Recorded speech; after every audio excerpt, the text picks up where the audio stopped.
The following is brought to you by the Social Suplex Podcast Network.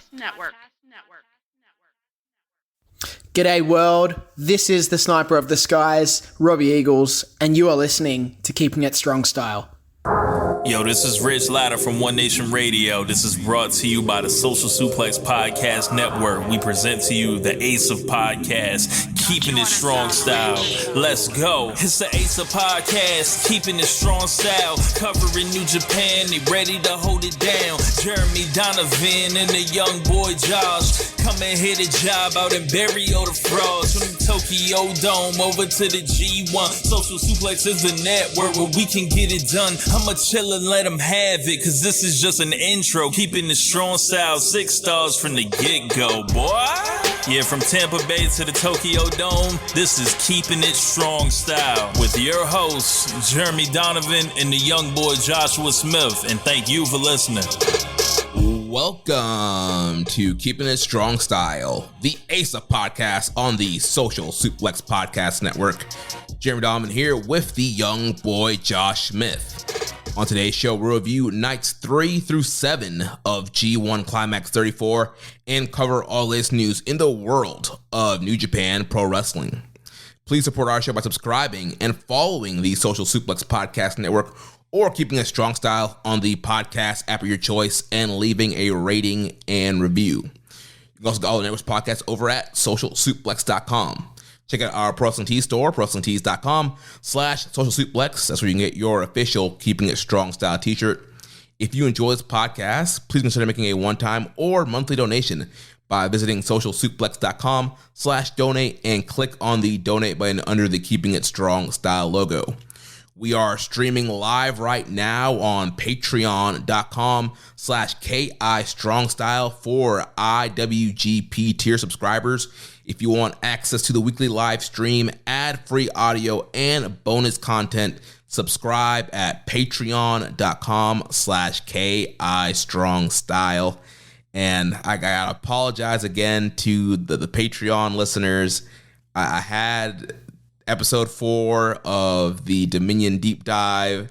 I was literally seconds away from hitting the stop record button, and the power went out in my house, and I lost the whole episode. That's a likely story. Bro, I was so pissed. Why didn't you just do it again? Because I just spent a whole hour doing it. I was like, I just felt like demotivated. And plus, it was still storming too, so I didn't want the same thing to happen again. Do you remember when I don't know if you recall, but like WWF in the mid 90s, like around 96, when they're doing In Your House, they lost power. One time they had to like redo the entire show. No, I don't remember that. Yeah, they lost power. Like the power went out in the middle of the pay-per-view. So they ended up, I think they ended up just like scrapping it and then doing it again the next night. But they, I know for sure that they had to redo the finish of several matches, and they booked it differently. So like the first time, you know, like Savio Vega was going over, and then the next night, like Goldust went over instead. Changed it up. Yeah, if you were a true professional, you just would have, you would have powered through it though.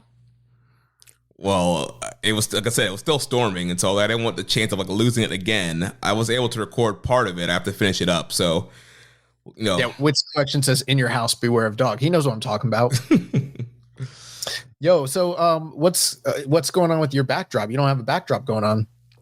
Yeah, so got my studio painted. So I had to touch up some of the spots behind me. So I didn't want to get the backdrop all of my green black paint. And since you're not gonna have a backdrop, here's the way I liken it. You're my tag team partner, right? Mm-hmm. If you told me we're going into a street fight and you're gonna be wearing the jeans and the cutoff shirt and the knee pads over the jeans, and you're going to tuck the jeans into the boots, I'm not coming out in my trunks and tassels. I got to match what you're doing. So, the backdrop is my, tights and my boots and my knee pads. And, if you're not going to wear it, then I can't wear it either, Yeah, this is the street fight edition of the live stream this week. Yeah, I've never been taught to do a street fight in wrestling school as of yet. So you better learn that. I guess so. Especially with guys, like Sammy Callahan rolling around Florida. You never know where you might end up. Yeah, we can fucking run it for real in real life. He owes me money for breakfast. Yes, he still owes us pancakes. Oh, fuck. I'll never forget that. Yo, you remember when I was like telling the people, I'm like, yo, can I get a refund? They're like, so you want me to go get Sammy Callahan and have him come out here, and you want to tell him that you want a refund for his wrestling show? And I was like, sure, go get him. And they're like, you're not going to want to do that. And I was like, I definitely want to do that. Just give me my money. Carnies, man. Well, we had a lot of G1 Climax this past week. 5 nights 3 through 7 to talk about. So if you're real quick before we jump into all of that, let me ask you. You're going to be gone next week. Yes. Production meeting right on the air. What am I doing? Well, you'll be reviewing nights 8 through 10, hopefully with somebody. Why you say hopefully with somebody? You don't think I could carry the load on my own? I mean, you can, but that's a lot of shows to review and preview. I can BS it. It's up to you. You want to go solo, you can go solo. You want to try and call somebody in. Well, you got me the Roadcaster, right? So I just need the SD card to record that. So we're good there. But what about, do we need to tell everybody right now to just expect to not be able to watch the show live and that it's just going to go up audio next week? Or are we going to make provisions to where it'll be set up for me and I'll just be able to like click a button and we can just go? Like, we've never tried it, so I don't know what we should be telling people right now. Yeah, so let's just say tentatively, just prepare for the worst. We're gonna try and set it up. I'll set it up to where all you have to do is press go live and then stop when you're done. I'll give you the StreamYard log and everything. But if you can't get it, then we'll give a make good to people for no live stream next week. And if you do get it, awesome. Everybody could jump in on the live stream. So we're going to do our best. I like that we both coordinate with the line marks this week, by the way. Yeah. But yeah, we'll see. Next week, I don't think it's going to be that bad, though. We got 3 nights to review and only 5 nights to preview. Yeah. Yeah, maybe we'll see. Like, make good episode 4 of the Dominion series. well, that's coming. That's coming this week, for sure.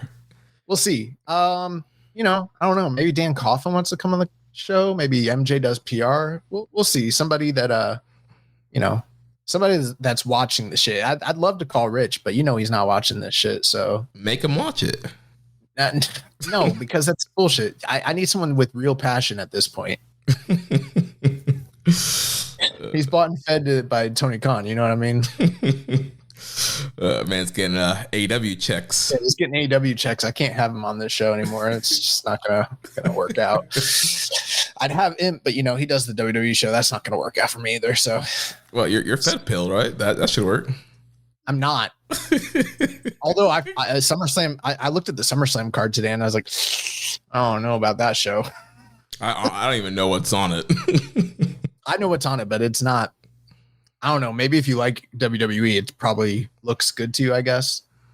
The only one I'm really, really interested in is like, I can't wait to see what CM Punk and Drew McIntyre looks like. Yeah, that's probably the most intriguing thing of what they're doing right now. And Drew's also killing the social media game right now. And this man Punk's leaking shit to the press again, just like he did in AEW. But let's talk about some good wrestling. Yes, and to kick it off, we had a question here from Doc in Discord saying, "Is New Japan back?" We get that question a lot. I wouldn't say necessarily that, but what I would say is the G1 is back. By far, already the best G1 since at least at minimum 2020. But in some ways, this is better because that was like one really, really good block and one really shitty block. Yeah. Whereas like all the ones before, like 2019, 2018, anything between like 2013 to 2019 are really, really good tournaments across the board. And that's kind of the territory we're back in right now. It might not be up to the lofty standards of some of the top end G1s, but it's good. It's really good. Yeah. And I've really been enjoying it. I think tournament's been great. I think we talked about last week. I think there are people kind of underrating stuff, but I've been looking at Cage Match. It's super underrated. And I've got some theories as to why that might be. What, lay it on us. Well, I think part of it could be like, because I'm noticing that there's a lot of people rating. Maybe it's the bots, maybe that whole conspiracy theory is still like happening, but I don't know if they would concern themselves with Shinihan or not. But you know how we talk about like there's a transition of talent and everything like that? There might be a transition of viewers where there's new people coming in and old people departing and a mixture of the two. So that, one thing that people typically do is when they're more invested in the characters, they connect better with the stories being told in the ring and the action and actually rate it better. Because I'm seeing a lot of very, very good matches that they're not getting like total hate, but they're just getting like rated very lowly. And I don't know if that's a combination of people not being familiar with the product and trying to like use this as a jumping in point, or maybe it's even just the perception, like the brand is quote unquote cold. And as it's regaining steam, people are still kind of holding those biases against the show, or they're hate watching. It's really hard to tell, but I feel like maybe some of those things have to be going on here, because some of these matches, like for instance, we'll get to it. I thought Naito today was very good. And it's like, it's rated kind of low for the quality of the match it was. And there's people that are rating the Naito matches very badly across the tournament. I think he's having a pretty fucking good tournament. I don't know. Even though his body's falling apart. So to that, I said, even though his body's falling apart. Yeah. I wanted to tell you, very good. I mean, it's been fine. We'll talk about some of it, the stuff that was not so great. But yeah, he's been hanging in there. We had a question from Discord Daddy. It says, we are now firmly into the grind of G1 viewing. How are you handling the first real grind week related? Anything worthwhile on the undercards? Are you watching the undercards? Heck no. Watching undercards. I thought about like going to prowrestling.net and viewing who's the guy that Chris Vetter. I think that's who does the reviews there. And I was gonna, because I know he's watching the undercards and seeing if, but I just imagine they're just all preview tags, I'm assuming, Yeah. I know there's, some interesting stuff like Konosuke teaming up with like Hanare and stuff like that. And obviously Tanahashi is on the undercard teaming up with Yano and stuff like that. But, like you mentioned, it's a G1 grind. We had 5 shows to review. So had to get, the meat, had to skip the appetizer, get to the main course and watch just the G1 matches. Sometimes just a pointer for the broadcasters. They're doing a good job, but one thing that usually does entice me to potentially tune in to some of those undercards is if they are sort of interweaving the ongoings of those preview matches from the nights prior and kind of making that part of the story of the matches they're calling. But I'm noticing that there's very little of that going on, which leads me to assume that they're inconsequential in the grander scheme of what's going on. And I'm not hearing anybody else talk about them either. So it's not like I've heard anyone be like, oh, you have to see the preview matches between, this guy and this guy or whatever. So, I'm not tuning into them. I don't have the time for it because we got to watch 5 shows in 7 days. And it wasn't so bad when it was every other day, but this weekend when it was Saturday, Sunday, and then today before we recorded, that was rough. Yeah. So if anybody has some recommends for us for the undercard, that'd be nice. I'm not going to watch them. barely getting by as it is. So, unfortunately. Well, let's jump into it. And to those who are kind of new during our G1 review season, so for like a week like this, what we'll do is we'll go through the standings, A block, B block. We'll talk about a guy and kind of go over the series of matches that they had in the past week. So we're not going to break down hold for hold every single match. We'll kind of talk about that person's performance overall, let me talk about our favorite match and some kind of key highlight moments. So we'll start. We don't either go night by night either, but I do feel like some of these nights have been good. It might be worth discussing, which ones had the really good lineups and are worth tuning into, that sort of thing. Yeah. So let's start with night 3, or excuse me, start with the A block with Evil, who's on top of the block, 5-0, 10 points. On night 3, he defeated Sonata in 18 minutes and 6 seconds. Night 5, he defeated Tetsuya Naito in 15 minutes and 11 seconds. And then on today's show, night 7, defeating the Prince of Pace, Callum Newman, 9 minutes and 8 seconds. Would you say I'm crazy if I told you that this might be Evil's best G1 of all time? Honestly, I just don't really have recollections of Evil's G1s. So I would say maybe you could probably 2018 when he's still, right, kind of trying. I think he's trying, bro. I think in this tournament, Evil is trying.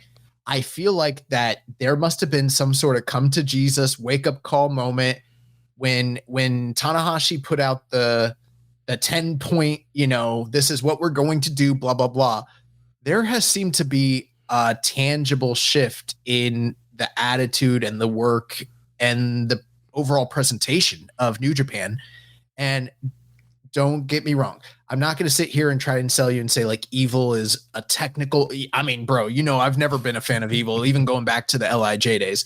And he certainly hasn't had any matches that come close to like his top end G1 matches with the likes of like Okada or Kenny Omega in like 2016, 2017. Nothing like that. But since 2020, this is going on like 5 years now of House of Torture Evil, where it has been nothing but an overabundance of just cheating and cheap tactics and every trick in the book. They have really dwindled it down to a small measure of that mixed in with actual effort from Evil. He's not wrestling to even the same extent that he did.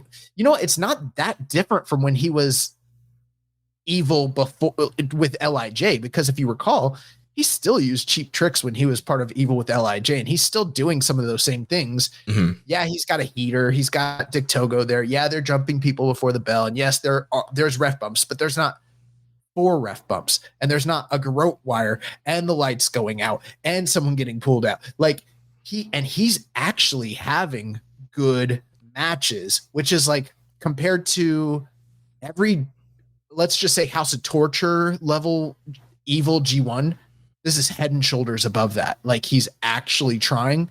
My mind is blown right now. Yeah, the Naito match on night 5, like it wasn't obviously a technical classic, but on that night, like the crowd was pretty quiet for a lot of stuff, and they were really, jazzed up and were live with Naito coming out there and Evil. And that's one thing with their matches. Like, even though obviously they probably have some of the worst IWGP World Title matches and worst main events, there is a crowd reaction and dynamic that the crowd likes, and the crowd likes when like Bushi comes, makes a save, and stops Dick Togo, and so there is this very much like... I didn't like that aspect of them. I liked almost every other part of the match, but then I was like, oh, we're going into this again, and they kind of overdo that a little bit. Yeah, I didn't like that, but it was good to hear the crowd was like invested in live, and Naito was doing another roll call griff. He in an interview the day before, he was like, this will be the first roll call in this city, so I gotta win, and so I felt the crowd was really invested and really excited. They wanted to hear the roll call in their city, but unfortunately, Evil put an end to that. And part of it too is like Evil is part of the greater Naito verse, the same way Sonata is. Like, we know that LIJ for a long while now has been the premier faction in New Japan, and it all stems from Naito and his popularity and the lore surrounding all the connections between these guys. And even though they've gone on to form their own groups, they're still going to be linked to one another forever. So when they do wrestle each other, the Japanese audience really does care quite a bit. And, we're sitting at a point where Evil's the top of the block. He's the top of the G1 in general. He's undefeated with 10 points.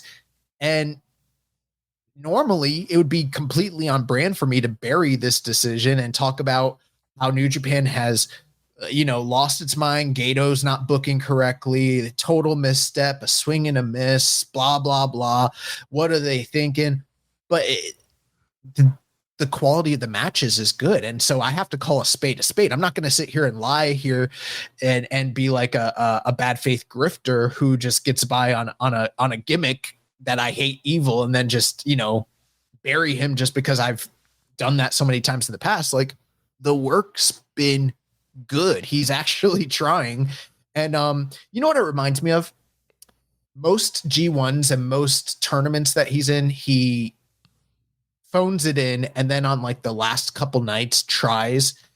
And like, for instance, last year with the match with like Okada and the match with Shingo, those like eliminators, and that's where he like turns it on and the drama is elevated because you're like, fuck, I don't want this guy to go through. It's like he's doing that, but every night. And so I don't know what, and maybe part of it has to do with the fact that there were a lot of guys that were on the chopping block that were cut out of the tournament. And you also kind of have to consider, like, in New Japan, there's a lot of heel factions. I don't know how secure Evil's spot actually is in the grand scheme of things. Like, he's trying. He's really, really trying. And they're giving him and maybe part of it's because he's getting the push. But, for what it's worth, I don't think he's got, I could see him being a finalist in the block. I'm fine with the story because the way that the structure of the tournament is, like, it's still anyone's ball game, even with him undefeated. And I don't anticipate him being a realistic winner of A block. So it's intriguing. It's totally different. And I think it's been good. Yeah, I mean, it's been fine. Like you mentioned, it hasn't been as bad as it normally is. And I feel like I said, the Naito match had a lot of energy. Sonata match was good for what it was. And then the Callum Newman match was probably the worst of the three, where there was a ton of antics in that one. But yeah, Evil on top of the block. I don't expect him to get through even to a top three scenario of him being undefeated right now. I'm seeing him. I'm guessing he's probably going to lose the next four and kind of be out at 10 points, which 10 points is a pretty respectable standing in a 2-block G1. So I can easily see that kind of being a thing where whoever he faces on the last night, it's a spoiler kind of thing and keeps him out of going into the top three. Well, even if he didn't lose the next four or anything like that, just think about the math, the way that it's working with a 3 entry slot. Normally, if this was a single or a double entry, him at 10 points, the bottom guy's sitting there with 1 win at 2 points, and there's only 4 nights left for them. They're already 5 nights in. Those guys that are at 2 points would only have the ability to get up to 10 points. So the best thing that they could possibly hope for is to potentially tie where he's at. They'd almost essentially be right there, like close to elimination. But because there's 3 slots open and a lot of parity, like, he's not guaranteed to go through and they're not guaranteed to be out. It just opens up the booking potentials and everything a lot further. He could lose like 3 and win 1 and maybe still not even win the block or go through, just depending on how it all plays out. The way that I'm watching this, it reminds me of, have you ever seen those pictures where it looks all scrambled, but when you cross your eyes, it like comes together and then it's like that's what the G1 booking is like this year. Really hard to tell because you're just kind of slowly letting the picture like form. And it's good. Yeah. Question here from Let's Commission 7252. Is there a case that Evil is being booked to be one of the 3 finalists in the A block or even make it to the A block finals so they can have Tanahashi prevent the interference and cost him and going to the finals to progress the president storyline they've been having for the past couple of months? That's not a bad call.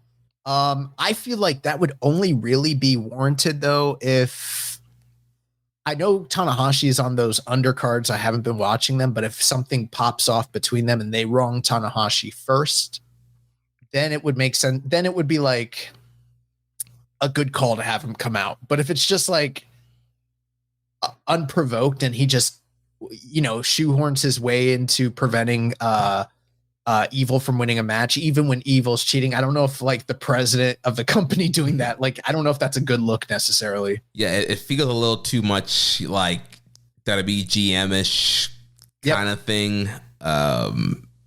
So yeah, Teddy Long running out to, make the save and change things up. I mean, they could do it because they are, at least on the English side, Walker really has been building up that whole, President Evil thing and Tanahashi's whole 10-point thing. So that definitely could happen. Or you could just have maybe Tanahashi, Evil is like, let's say he's on that last night, like he's still in contention. Tanahashi makes a ruling like, no seconds allowed on the final night or whatever. Evil comes out with the entire House of Torture. Tanahashi walks out and says, playa, that's not going to work for me. Everyone to the back. And then you're going to go one-on-one with The Undertaker.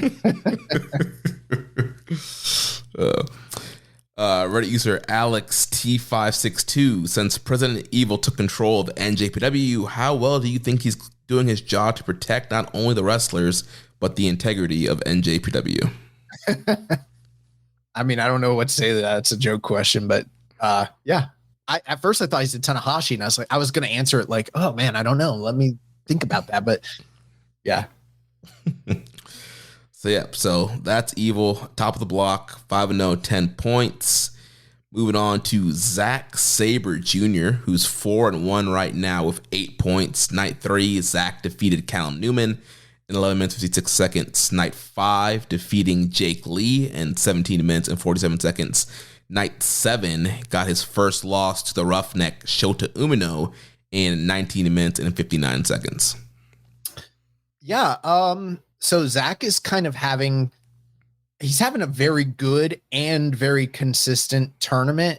He hasn't really been the focus feature or like main event each night. He's usually like in the semi or like third match of the evening. Sometimes he's opening, but they're giving him a lot of time. He's having great performances.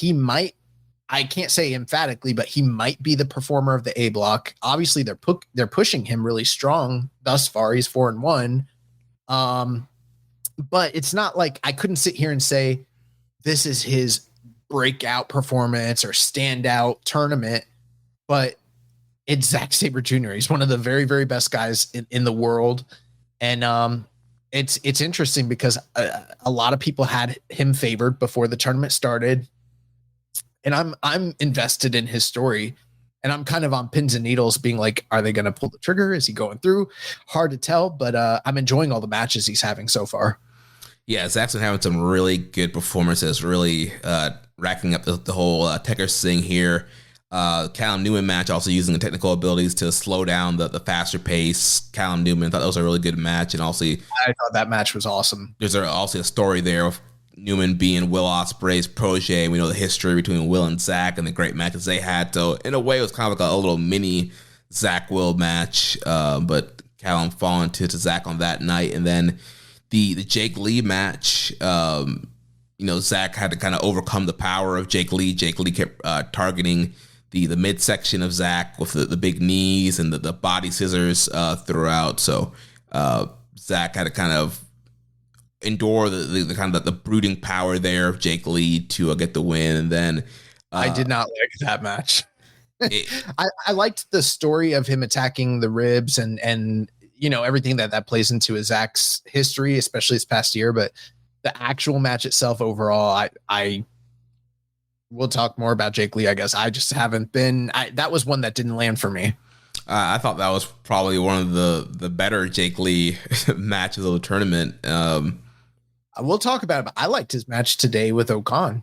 Yeah, we'll talk about it. But yeah, I thought Zach did a good job with Jake Lee, and really selling the ribs. He was throwing him into the guardrail, and so having to sell the ribs and then overcome the power of Jake Lee, and then The match with Shooter today was a really good match of where Shooter really had to come back. Zach was just ranking on the knees and getting him in all kind of reverse figure four holds. And there was a spot where like Shooter was just like so close to the ropes and Zach dragged him right back to the mid. I was like, oh damn, he's gonna tap this man out soon. But Shooter really fought through and came back with the Death Rider.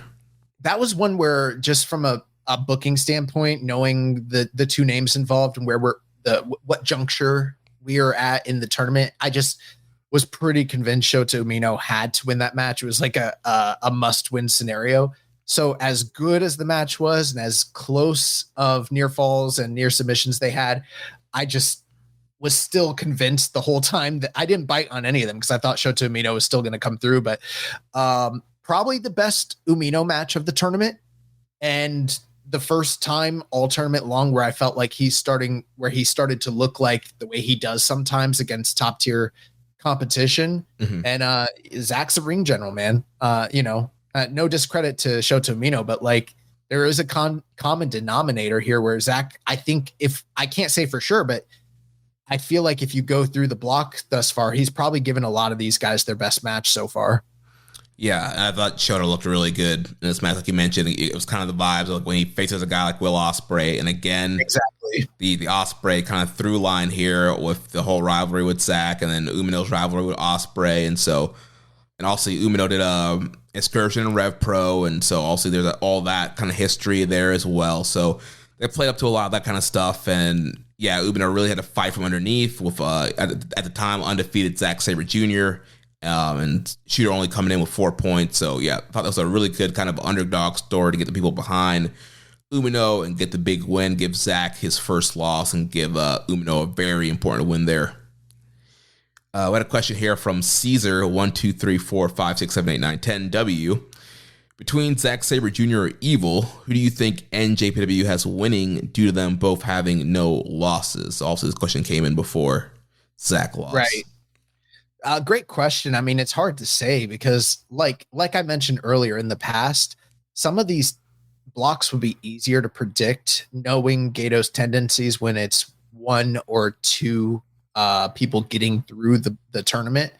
But because there's three, it does make it harder for me to call because, hypothetically, Evil could go undefeated. Not saying he should or would, but go undefeated and get to the A block final and still get beat, by somebody that ekes through at the bottom of the block. So hard to say. The only thing I will point out, Zach seems to have had Evil's number a lot of the times in the past with these tournaments. And I wouldn't be surprised if he outsmarts Evil once again. Yeah. And I still think even with three going through, we could still see a little bit of Gatoism here where a lot of times he likes to have guys go really hot in a block at first in the opening, and then the second half they go into a slump and then they lose the next 3 or 4, and potentially they're going to be out because they kind of had the hot streak in the beginning. And we kind of see some of that stuff with like the cold streak where guys go cold and then they get hot towards the end. And so I think some of that will still happen. Obviously, it won't be as tight because the 3 people can't advance, but I wouldn't be surprised, like I mentioned earlier with Evil, if Evil loses the next 4 and Zach kind of goes into a slump and maybe loses 3 and still gets to like 12, goes like 6-3. So we'll see what happens there. But I would, if I had to pick one, I would guess that Sabre would probably be the one that's going through to top 3. Like, I'm not saying it's going to happen this way, but I'm just thinking of where we're at in the blocks. A block is further apart than B block is even closer. Mm-hmm. I think that there is the possibility that someone goes 4 and 5 in the tournament, and if they beat the right guys, they can win the like a tiebreaker situation and go through with 10 points and get into the potentially win the G1, Yeah. And I was flipping through to the last A block night. So Evil has Shota Umino and Zack Sabre has Sonata. That sounds like 2 probably pretty important matches, honestly. Yeah, I could see Shooter being the guy that kind of, stops Evil and that gets him through. And then with Sonata kind of being on a slump, and we'll talk about him in a bit, I could see him like upsetting Zach and keeping Zach out. And yet at the same time, it's really just we're gonna have a so much more of a clear picture next week. I think that the three guys getting through changes everything. Mm-hmm. Like more than people are like realizing, because even I didn't realize until I'm like starting to really focus on it. I'm like, fuck, you could really get through with just like 10 points. Yeah. So next up, NJPW Strong Openweight Champion, War Ready Gabe Kidd. He's sitting at 3-2 with 6 points. Night 3, defeat Shota Umino, 15 minutes and 56 seconds. Night 5, he lost to Sonata in 11 minutes and 14 seconds, and then bounced back on night 7, defeating the Dragon, Shingo Takagi, 13 minutes and 50 seconds. If you told me that so far for you that Gabe Kidd is the standout or your performer of the A block, I wouldn't necessarily argue against that point too much. He's had a very, very strong tournament. I mentioned last week through the first 2 nights that I was a little bit apprehensive about the layout of his matches and how similar they were to the type of shtick that he was doing in the A block last year. And I was hoping that we'd get something a bit more substantial from him going through the rest of the tournament. And boy, have we ever gotten that. With the Shota Umino match, I guess Cat is out of the bag. There've been ongoing long held rumors for several weeks now about a personal issue between Shota Umino and Gabe Kidd. That seemed to come to the forefront here at night 3. And, part of me is almost wondering, Jeremy, without getting too deep in the weeds, like, I wonder if any of that's even real. Like, is it a work turned shoot, or is it a shoot turned work? I am wondering on that, but that match was very personal and got very intense down the stretch and very, very hard hitting. The Sonata match, I felt like we've always talked about Sonata being a guy who wrestles up. Wits Collection says, I think this has been a star-making tournament for Gabe. I agree. We always say Sonata wrestles up to the level of guys that are better than him. I thought Sonata wrestled really good in this match against Gabe Kidd. That might be a little notch in the belt of Gabe Kidd, because I felt like Sonata was bolstered and brought up to a particular level by Gabe Kidd.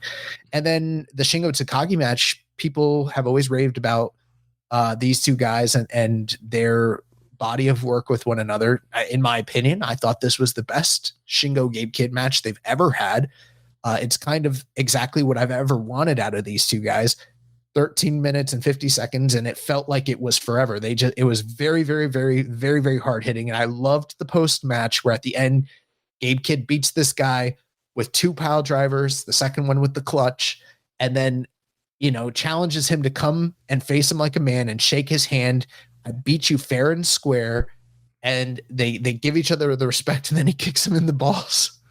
Yeah, that was great heat, because the crowd was getting behind him the whole match, like we saw on the first couple nights, the big gay boo chants. And so even as he's yelling and cursing and spitting and swearing, the crowd's getting behind him, and they really wanted to see him get the win. So like once he got the win, big pop, crowd was happy. And so then he bowed to the crowd, and the crowd was like, oh.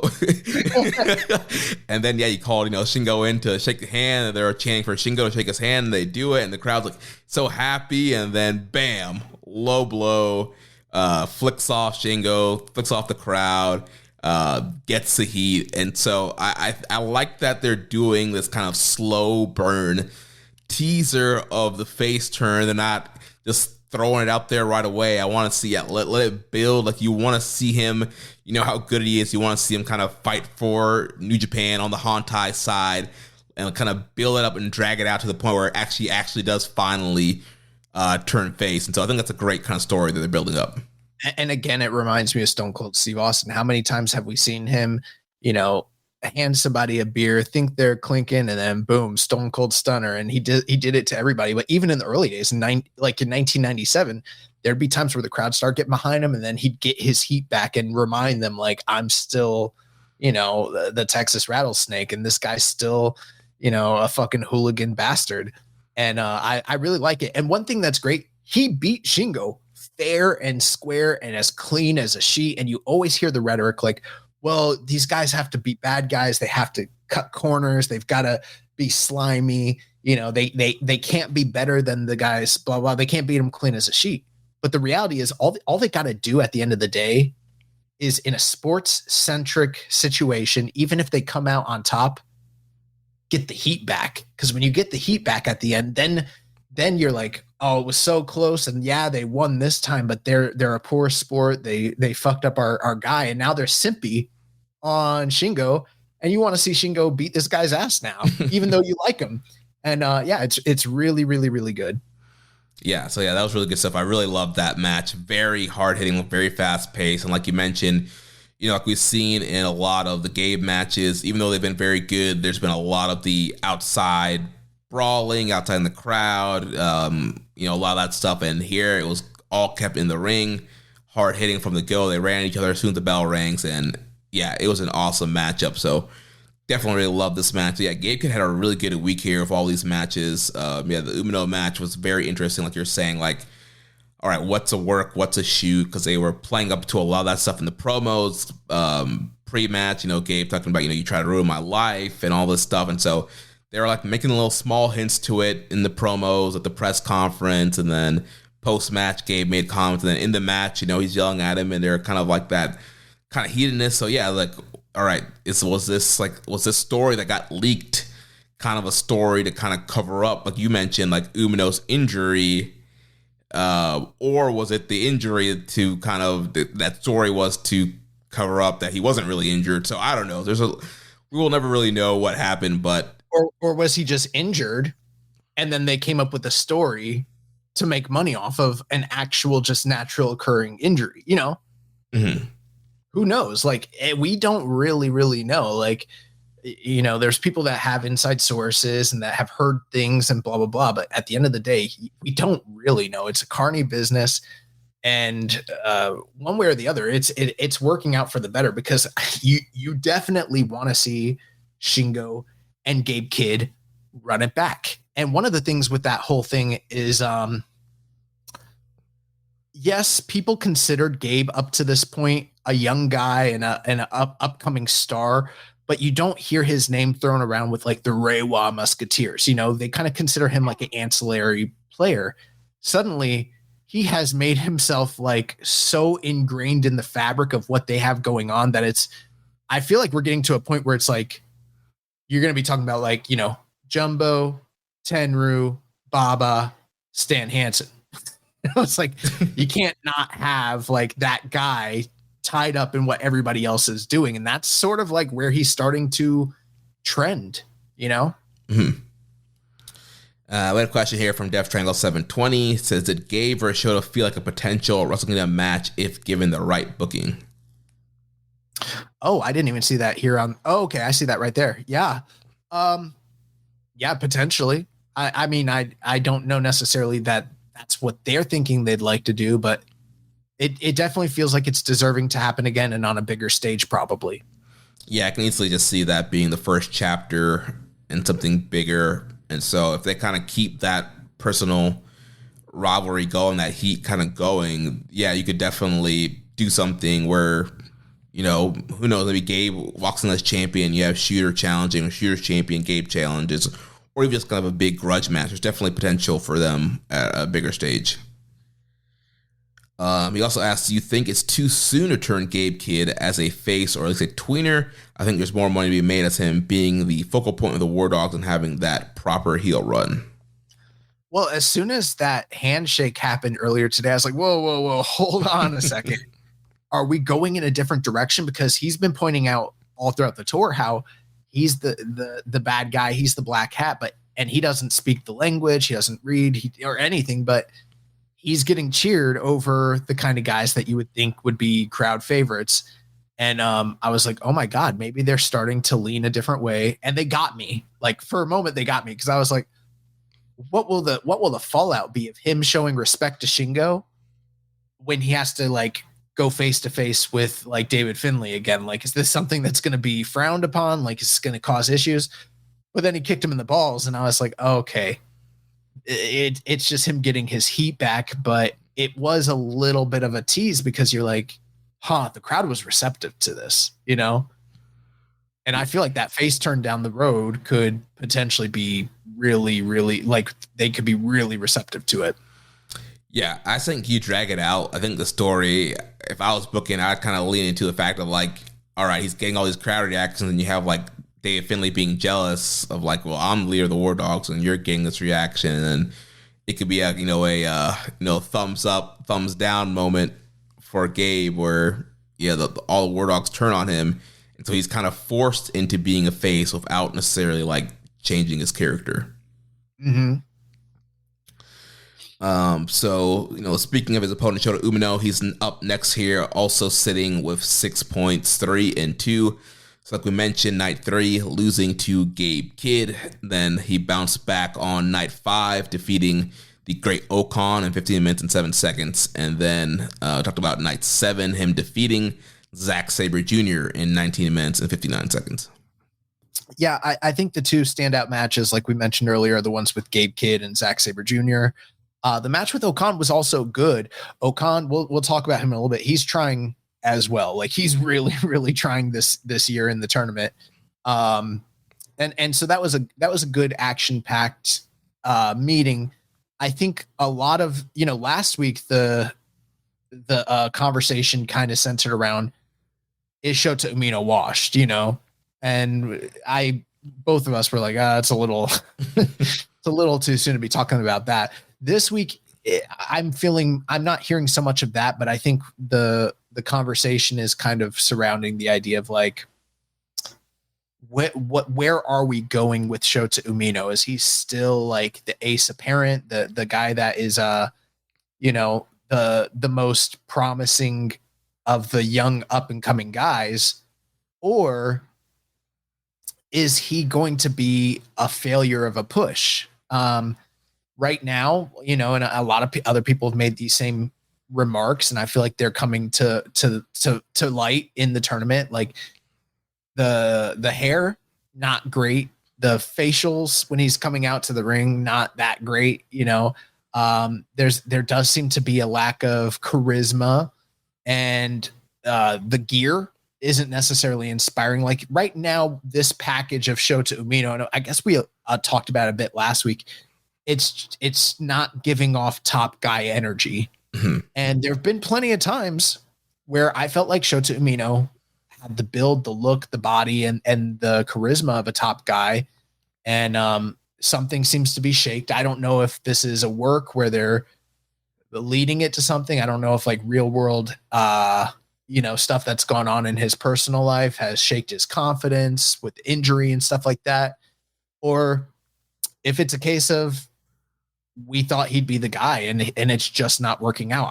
I've heard prominent voices in the community compare him to like Yoshihashi, which is, not a great comparison point. Not that he's not a great worker, but that's not the kind of guy you want to be getting compared to returning from excursion, Yoshihashi. Yeah. And it's funny, how I feel like the company's not even happy with the way he looks. Look at all the renders they use of him in the match graphics. Like the ones they use on like the big Tron, it's him with his hair still long, but it's blonde. And then the one that's on like the bottom, like lower third, they pop up after the match is over. Like, this is coming up next. Like he has a dark long hair, like the old like gear where he wrestled with Ospreay.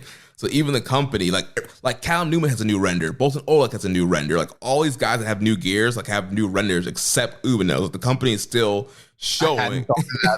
They're still showing like the long hair, the old look Umino. Because I'm sure like them, they're like, yeah, like that was an ace look that he had that top guy feel in that gear and those graphics, and so they're still using that compared to like now like the short hair and what it's looking like now. And there's almost a certain Naito quality to this whole thing, like where it's not exactly a 1-for-1, but Naito really tried to make the Stardust Genius persona work for quite a while. And there were times where it did feel like he was destined to be the next big ace level star of the company. and it just didn't come together. And eventually he got rejected. And I am kind of wondering if there is a groundswell of fans that just don't support him in his current iteration. And if it is going to be something like a Nakamura or a Naito, where he's going to have to completely reinvent himself and go back to the drawing board and start again. You know, a lot of people, we don't always think about the aspects of like those two guys with their, you know, Hall of Fame level careers. They had to revamp everything after having already like been given tournament wins and championship gold and everything. They had to like reset and restart and go back to the drawing board. And that might be what we're looking at with Naito, or I'm sorry, with Umino. Yeah, maybe. I think the hard thing too is like really just knowing like what the domestic fan base is feeling, because based off the reaction, like he's getting good crowd reactions. They were behind him in a lot of these matches here, especially that Zack match. They really wanted to see him, you know, get out of those holds and come back and win. And so I feel like the crowds are still with him, but I guess we'll have to see like how far that goes.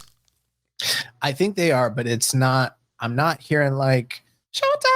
You know, it's not the kind of level of support I'm seeing for like, say, Tsuji or like Yumura during this tournament. Mm-hmm. Yeah. But as far as performances overall, a really solid week for Umino. We talked about the Gabe Kidd match already, the Zack match. Like you mentioned, the Ocon match was really good. There's some young lion history there. So Ishiro's looking good, and I think it's definitely somebody to watch. It's somebody who can continue to soar up into the top of the block. So moving on, next we have the Dragon, Shingo Takagi, who is 2-3, sitting at 4 points. So night 3, he defeated Great Ocon, 11 minutes and 5 seconds. Night 5, losing to Callum Newman in 12 minutes, 51 seconds. And then at night 7, he lost to Gabe Kidd that we talked about, 13 minutes and 50 seconds. Shingo is Shingo. He's still having great matches, great performances. I don't think thus far in the tournament he's peaked at the level that he has in other G1s in the past. But with him, you just never know. It could happen at any point of the tournament with the right guy.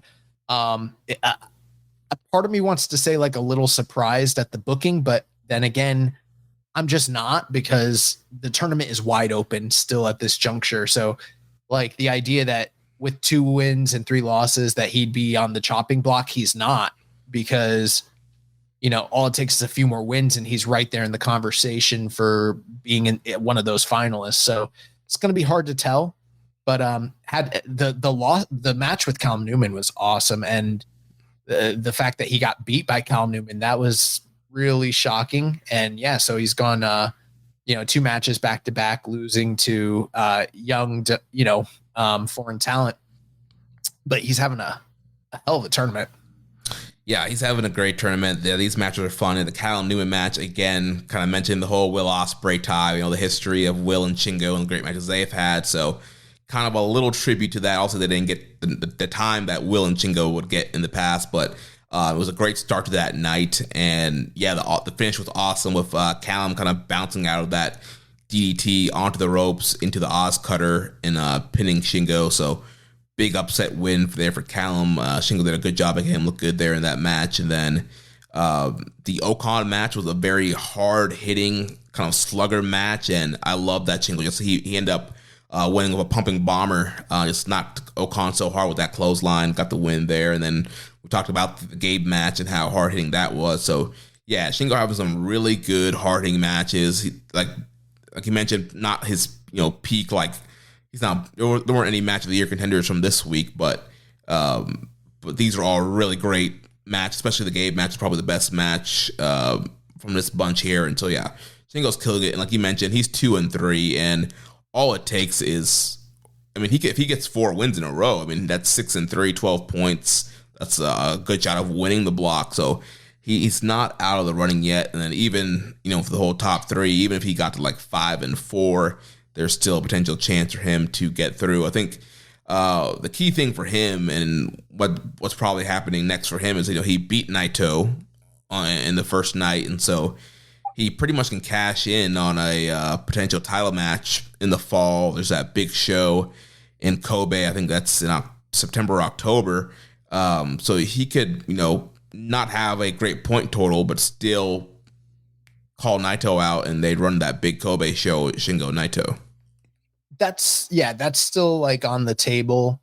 We'll see how that plays out. My theory. I think Naito's going to be one of the number 2, number 3 slots and lose to somebody and set up one of those title matches going forward.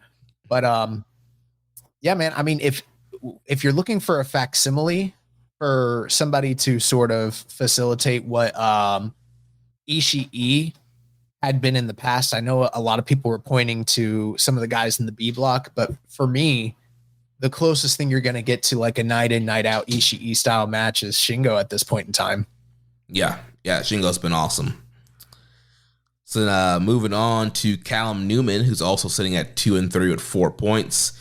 Night 3, dropping to Zack Sabre Jr. 11 minutes and 56 seconds. Night 5, defeating Shingo, 12 minutes 51 seconds. And then Night 7, losing to Evil in 9 minutes and 8 seconds. Yeah, man. Callum Newman is fucking real. We have been talking about, since this guy debuted in the company, the potential that he has and the tools that he has and everything like that.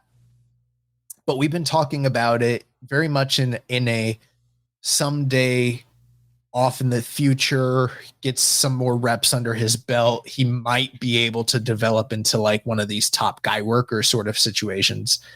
And I thought, and even like a few weeks ago, coming out of the qualifying tournaments, we were like, yeah, I mean, he's probably a bit more ready or prepared than his counterpart in the B block, Oleg Boltin. But, it's going to be a learning experience for him. And don't get me wrong, it still is. But I don't think we realize how fucking ready he actually is and like how good he actually could be given the right opponents and given enough time to go out there and like flex his skills. Fuck, he is fucking really, really good. And I've been busy with the G1, so I haven't been plugged into hardly anything else that's going on. But I heard that there was like negative discourse surrounding the match with Shingo. Let me tell you this. You want that negative discourse. If you are an awesome wrestler and you go out there and you showcase what you can do, you're going to ruffle the feathers of the right kinds of fan bases that are going to feel threatened by the potential and the fucking like studness that he has like put on display, and the bad faith arguments come out. We saw it with Kenny Omega. We saw it with Will Ospreay. We saw it with Ricochet back in the day. They don't want another one of those guys in one of these companies. And guess what? He's here. Right. Also, being a Will protege, he should definitely learn that lesson of, there's definitely going to be haters out there. Yeah, I guess there was a lot of complaints in the Shingo match of some of the quote unquote no selling and not, how he got into the Oz cutter at the end. But yeah, I've thought he's been awesome in this tournament, and they've kind of kept him short. He's been in that kind of 9 to like 13 minute range, so he hasn't been able to get like a full 20-minute banger. But in the time he's been really awesome, and I think we're just kind of scratching the surface of what he can do athletically. Like there's a cool spot in the Evil match today where they had him out on the outside the barricade, and he like bounced off the barricade, jumped over Dick Togo into the ring. And so there's just a lot of really cool stuff that he's doing in these matches. And so I think as time goes on, he gets, like you mentioned, the right opponents, longer matches, and bigger spots. I think he's going to show just how truly talented he is. Yeah, I totally concur. And yes, you're absolutely right. Like he has been, I think that the matches have been short enough to where he's not being overexposed in case he's not fully ready to have that longer style of match. But it's not so short like some of the singles matches he'd had prior, to where he's not given enough time to really get the reps in. He's getting enough opportunity to have different styles of matches with different kinds of opponents and getting his feet wet, and he's passing the test each time with flying colors, and he's getting big wins over name opponents This is what you call an elevation. Yeah. It's been awesome to see. So next up, Tetsuya Naito, IWGP World Heavyweight Champion, also setting 2-3 with 4 points. Night 3, Naito defeating Jake Lee, 17 minutes and 5 seconds. Night 5, he lost to Evil, 15 minutes, 11 seconds. And then night 7 came back, defeating Sonata, 17 minutes and 45 seconds. Let me tuck my dog in and you can wax poetic about Naito's tournament. Yes, I'll see. Tetsuya Naito's definitely been a talking point for a lot of fans. And is he washed? Is he not washed? What is the state of his body? And kind of had a mixed week here. The Jake Lee match from night 3, I think, was one of the worst matches of the tournament. We'll talk more about Jake Lee, but he's just so undynamic when he's on offense and uncharismatic. He's just a very uninteresting guy to watch. And then you mix that with a Naito that's not in his prime. Like, that match was a mess. We had another Destino botch and Naito's falling all over the place. Like, that was just a sloppy match there. And which match? The Jake Lee match. Oh yeah. Yeah, a little surprised that Naito got the win, considering he already beat Jake Lee earlier this year. I think a lot of people, you look at the Chris Sampson's Sport of Wrestling pick. I think a lot of people had Jake Lee, including myself, winning here. But Naito getting the win, had a very sloppy match. And then we already kind of talked about the Evil match. That was kind of the LIJ has a torture kind of formula there where they're getting the heat and people are, Bushi running in, Daytoga running in, Evil getting the win there. And then it's not a match today. I thought was actually pretty good. They've had a series of matches now, especially with Sonata moving in out of LIJ, and they've had world title match at the Dome, and those matches weren't blowaway or anything. But I feel like this was a really good match. Especially two guys that are known to kind of could bumble around and have miscommunications with other people. They were kind of locked in here and ended up having a pretty good main event. Yeah, I think that to me, considering what is very much apparently happening with Naito and his body, I think he's having a really good tournament, and I think he's putting in a hell of an effort. I totally agree with you. I think that the Jake Lee match was dog shit.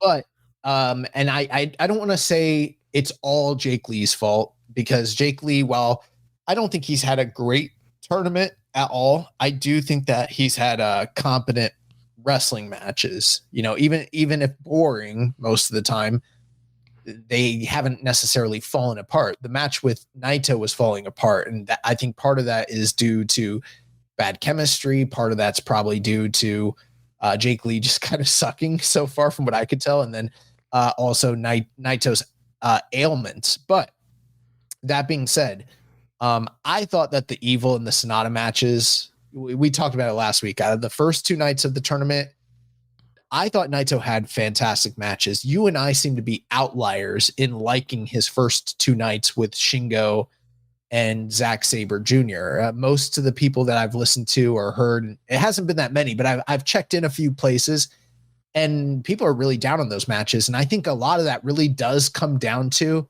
the botches with the Destino. And for me, I felt like the matches themselves, the body of work was good enough to overcome the clumsiness and the botchiness of those moments. The matches were good in spite of it.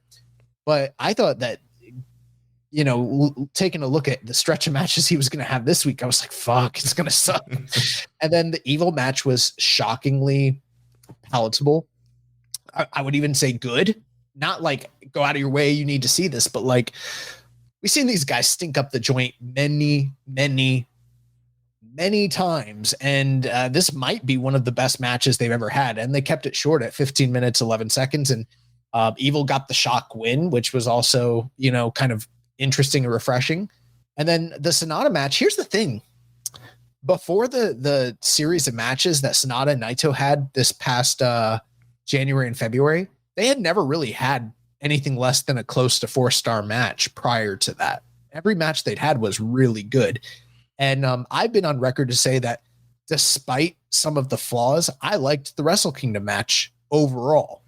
So I'm not too surprised that they had a good match here, but I felt like Naito put on his working boots and Sonata was really, something's going on because everybody's motivated all of a sudden. Like Sonata's actually fucking trying and it's almost like the weakest link. Like someone's going to get voted off the island sort of vibes right now. Cause everyone's trying, they're not lackadaisical.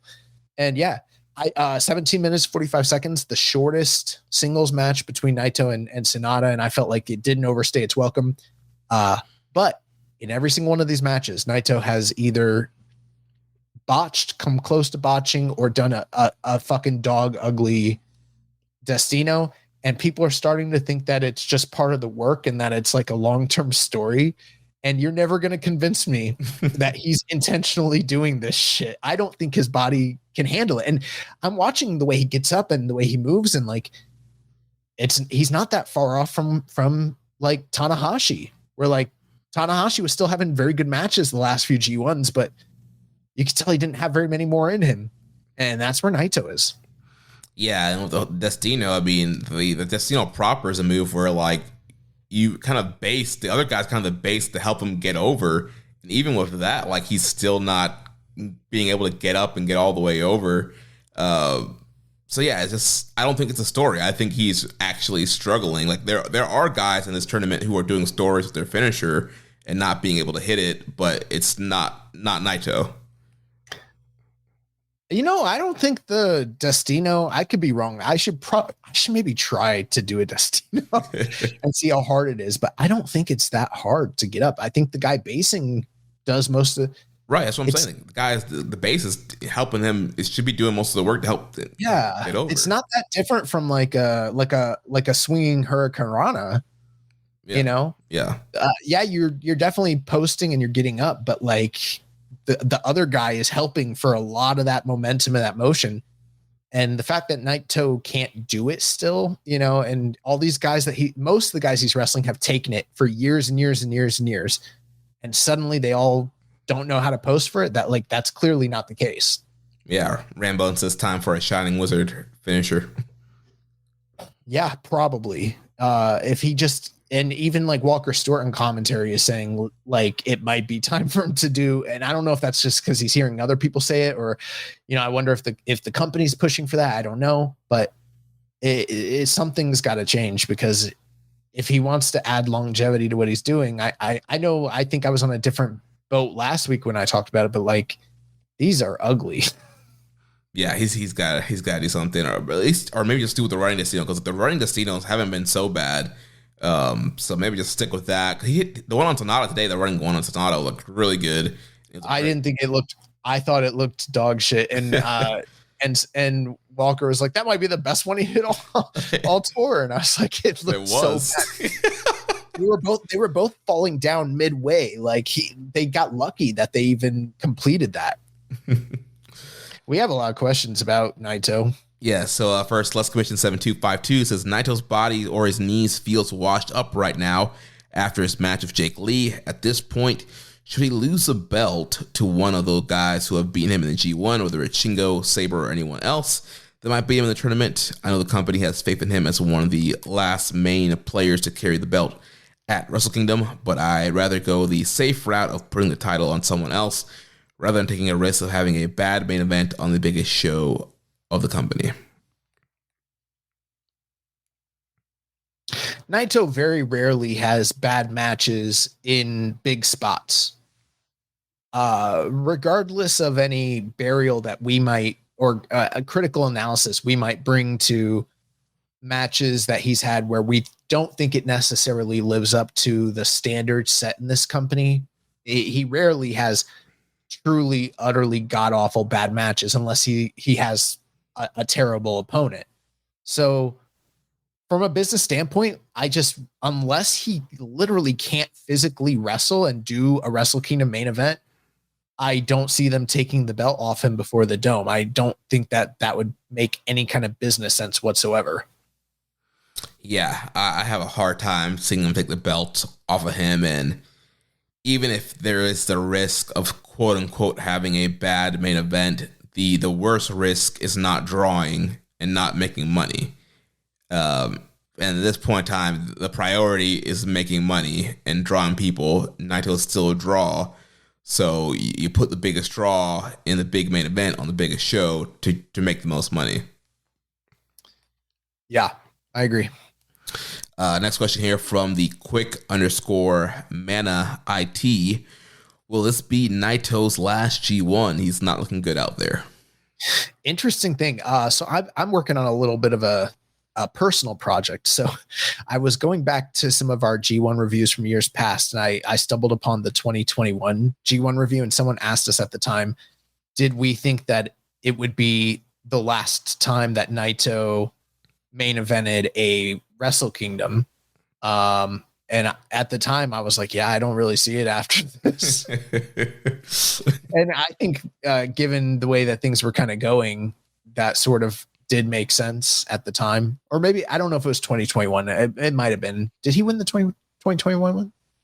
I can't tell. It's hard to say. I forget now, yeah. We're all these years later, and here he is, and he's the last of a dying breed in the main event player space. And it's hard to say, because sure, like the wheels might fall off the wagon and he just might not be able to go anymore, where people are kind of wondering about Kenny Omega and Kota Ibushi and what's their status. And they didn't even look quite necessarily physically as bad in ring as Naito has recently. So it's hard to say, like Naito might continue to go out there and ply his craft, or this could be it. It's hard to tell. Yeah. If he's going to continue to do G1s, I think he has to, kind of learn the Suzuki kind of grift of where you kind of establish a different style of what you kind of do your big kind of highlight moves or change the style up a little bit and kind of get your template and kind of change it up. He already does, though. Think about what he really does in the ring. Like he lays on the mat, wraps his legs around someone's head. He does a bunch of neck breaker spots. He throws people into the fucking guardrails a million times.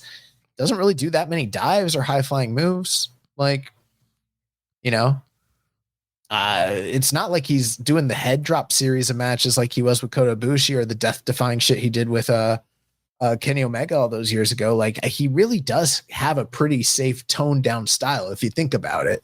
It's just he can't get up for he can't run and he can't get up for a Destino. Yeah.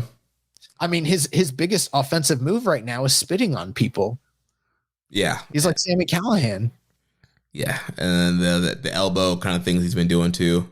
Yeah, he hits people with a million elbows and drop kicks to the ground. Like he's not really, doing that many wild, crazy things. Yeah.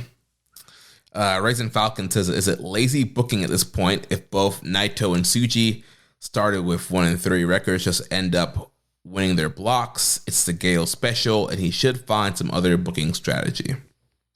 I do understand where people are coming from with that, but I think because the potential with the math is so open, it's almost unavoidable that something like that could hypothetically happen. I think people are just kind of pointing out the narrative just because of the fact that Gato's done this sort of thing so many times in the past, but with there being 3 slots open, in the past, we've seen so many tournaments where guys get eliminated by like night 6, night 7, and then they're just in there. But this year, they're probably going to almost all be alive going into the final night to some extent. And that really does kind of change some of the way I view this booking, because even if Naito is having to come from behind, so are other guys. Mm-hmm. The other people who are playing for the number 2 and number 3 spot, a lot of them are also coming from behind. It's going to be very, very interesting to see how it all plays out. Yeah. And it feels a little bit more lazy with Naito just because we've seen it pretty much every year. The Tsuji one doesn't feel as lazy because it's kind of something new for Tsuji. And I think it's a way to kind of get the people behind him to comeback. But like you said, look, in a tournament like this and with the top three, it's so hard to kind of do anything different at this point. And so you're kind of bound to have these stories of somebody having a hot streak, having a cold streak, and I think rarely where you see just kind of parody, like one win, one loss, one win and one loss. I think there's more of a story you can tell with people kind of going through the hot streak or the cold streak kind of comebacks. Yeah, and I mean, I pretty much agree with what you said there. So moving on, we got Sonata, who's sitting also 2-3 at 4 points. Night 3, losing to Evil. Night 5, defeating Gabe Kidd. And Night 7, losing to Tetsuya Naito. I don't have a lot more to say than what I've already kind of mentioned about Sonata and other reviews. The Evil match didn't necessarily knock my socks off and wasn't like blow away, but I thought the Gabe Kidd match was very good for what it was. I thought the Naito match was a really solid main event. And I think we're seeing a lot more effort from Sonata this year. Like last year, he did have some very good main events, right? Like the main event, I think, with like Suji, and then he had a main event with Kiyomiya that were both very, very good. But he just seemed to be phoning it in all the same. Whereas this time, like, he's not the champion. He doesn't have a guaranteed spot, and he does seem to be really putting in a lot of effort. So that's, better than what I could say about him. I've had much more negative things to say about Sonata in the past. Yeah, I think another thing, too, to mention with him is just the torn bicep injury. He worked pretty much all G1 last year with the torn bicep. He did not get surgery on it, so you can kind of see on his arm, it's not fully healed because he didn't get surgery on it, so it looks kind of wonky. And so I've never noticed. I've heard them mention it, but I haven't even noticed that at all. Yeah, so also having to fight through some of that towards the end of last year as well. And so it seems like it's as good as it can be without getting surgery. But yeah, he does seem very motivated on this tour and going to have some really good performances. And, for him, he's having to do a kind of a comeback as well. And eating that first big loss to Jake Lee, embarrassing kayfabe loss there, and having to really kind of now rally back here. And lost twice this week to two of his former LIJ stablemates. So yeah, Sonata's going to be another guy that's going to be looking to try and make a comeback this next coming week. So next up, Great Okan, the provisional KOPW 2024 champion, sitting at 1-4 with 2 points. Night 3, losing to Shingo Takagi.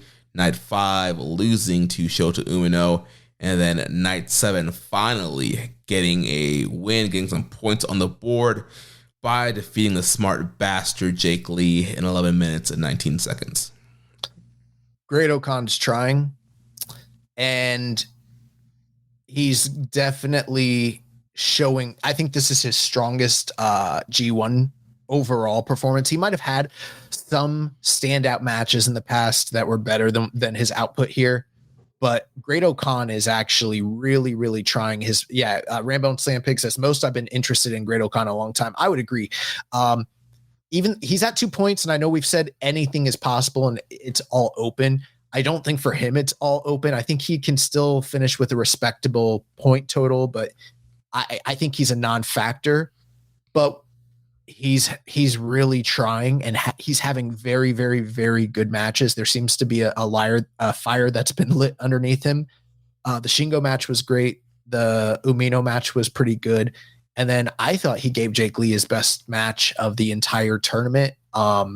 Surprisingly, I just thought they gelled better than anybody else has with Jake Lee so far in New Japan. And I thought it was a pretty solid performance. And Yeah, not a bad week here for Okan. Yeah, we talked about the Shingo and Umino matches. Really good stuff there. And the Jake Lee match today, kind of having to, once again, work around the size and power of Jake Lee. And it was awesome seeing him get Jake Lee up for the Eliminator there towards the end there. Okan kind of trying to match power of there. And his whole kind of thing, this whole tournament's been kind of trying to show that he is, the king of pro wrestling. He can do these different styles and kind of match his opponent's styles. So, yeah, he's been trying really hard. And he's looking really good. What are the lines on his stomach? The lines? Have you not noticed that? No. Okay. ELP brought it up when he was on commentary. There's like a grid on his stomach. Like, I don't know what it's from or anything. It's hard to know. You have to be kind of looking for it, but I can't. Now that I've noticed it, I can't stop looking at it. I'm like, what happened to his stomach? Like, I don't know. It's weird. It looks like he got like grilled. Maybe someone took a hot grill. I don't know what he's into, so.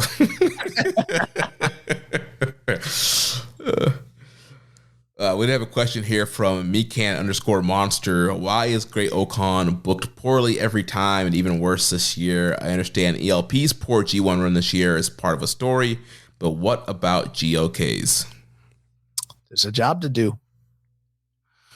Someone's got to do it. You look at this block, you tell me that he shouldn't be at the bottom of the block. Right. We don't have Yano. We don't have Yujiro. We don't have Chase Owens. So, yeah, somebody's got to eat some losses here, and it's going to be Okan. And I think part of it is kind of the perception thing of the way he was booked previously and kind of what's been going on with him now. And so, yeah, he is kind of the bottom guy here. He's the KOPW champion, which has kind of been seen as a joke title with him holding it with the whole eating contest stuff. So, yeah, it stinks that he's that low. But yeah, who's he going to be over in a block like this? Yeah, but I mean, from an in-ring standpoint, he's been having really good matches.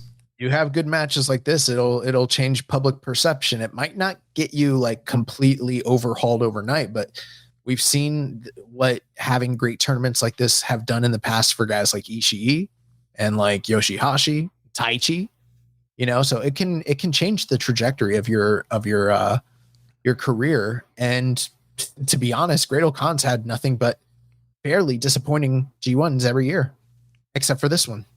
Yeah, this is his best G1, and the presentation's good. He has that new extended intro in the music. He has the smoke. He's breathing the smoke when he pulls off the question mark thing. So, and he has the little like Muay Thai or the MMA shorts kind of thing going right now. So the presentations are really good for him right now, and he's been wrestling really, really good. And so, yeah, it's a bummer that he's only 1-4. But again, he's not out. He could easily roll off, 4 more wins and be 5-4 and potentially get in it with 10 points. So he's not. I don't think he will. I don't think he will either, but he's not like, I can't say he's done right now. Maybe we could give him like 1 red X, but I think that he can still have a chance to get up there, potentially be 5-4 and get a decent point total. Then last but not least, here in the A block, smart bastard Jake Lee, 1-4, 2 points. Night 3, losing to Naito. Night 5, losing to Sabre. Night 7, losing to Okan. Yeah, he came out strong with that first night, beating former undefeated champion Sonata in under 5 minutes. And then since then, no great matches. I like I said, I think the Great Okan match was his strongest showing. And nothing really to write home about in the kayfabe sense. 4 losses in a row, and I think that's like the most he's had in many years. So that's kind of saying something. And it is a little bit perplexing because it seems like they kind of brought him in with a bit of fanfare. So you would almost imagine that maybe there still are plans for him moving forward. But then again, maybe they're telling us exactly how management sees him. I mean, the first time he left All Japan, it's not like they were in a rush to sign this guy and get him in the G1 back then in the first place. So maybe they already know what, some of us fans who are getting acclimated to him already, are kind of perceiving about him. I got to tell you, I think he's easily the lowest performing guy in the block, just in terms of like his output. And I think he's the worst performer of the tournament. And I, at this point, would have rathered that they put a Taichi or Yoshihashi or an Ishii or a Tanahashi into this spot, because he's kind of, in my opinion, a waste of space. Yeah, man, I absolutely agree with you. Like I said earlier, I like the Sabre match. I felt like Sabre kind of forced him to wrestle. There was some grappling there, and so I felt like Sabre kind of got a little bit more out of him. But yeah, he's just very dull, very uninteresting. Like, the facial expressions are not great. This is all when he's on offense, and he's on offense a lot because he's this big, tall, blundering guy, and so he's overpowering dudes. He's doing the big boots and chokes. He's doing, like you mentioned last week, the kind of Kevin Nash kind of playbook, and he's just not entertaining to watch. It's not fun to watch. I know this is off subject, but I just saw Rich share it in one of our chats. Tomorrow or Wednesday night, Will Ospreay versus Lance Archer 1-on-1 on Dynamite. Yeah, I heard of that. Yeah, I got announced this weekend. Talk about great G1 matches. That's crazy. I might need to tune in for that one. Yeah, we were there live. That 2019 G1 match with those guys in Dallas. That was every match they've had has been incredible.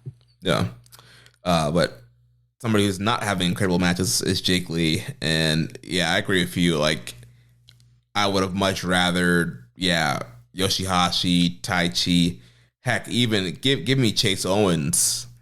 No, at this point, like, this guy's just so uninteresting to watch.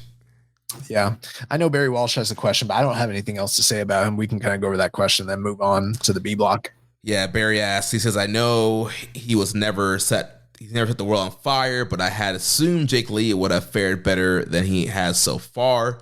Do you think all this is leading to something where he leaves the War Dogs, or is simply a case of Noah trash for his booking?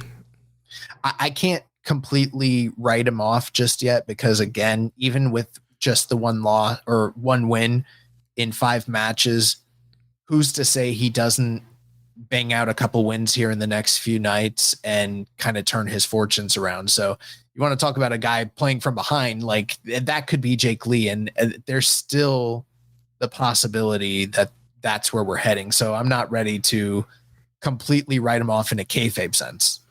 Yeah, again, he could still get to 5-4, and maybe he's not going to advance, but usually you end at 10 points. That's usually like a pretty respectable score in a 2-block scenario like this. So he could still end up with a decent point total.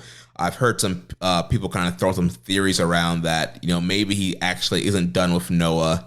And this is I thought about that. It might just be a ploy.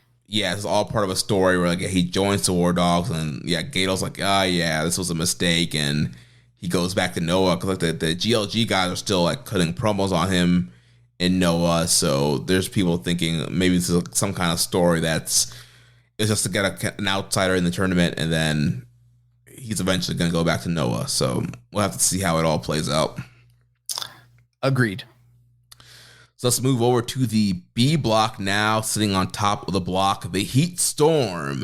Yuya Uemura, 3-1 with 6 points. Night 4, defeating the Alpha Konosuke Takeshita, 23 minutes, 11 seconds. Night 6, losing to NJPW World TV Champ Jeff Cobb in 12 minutes and 30 seconds.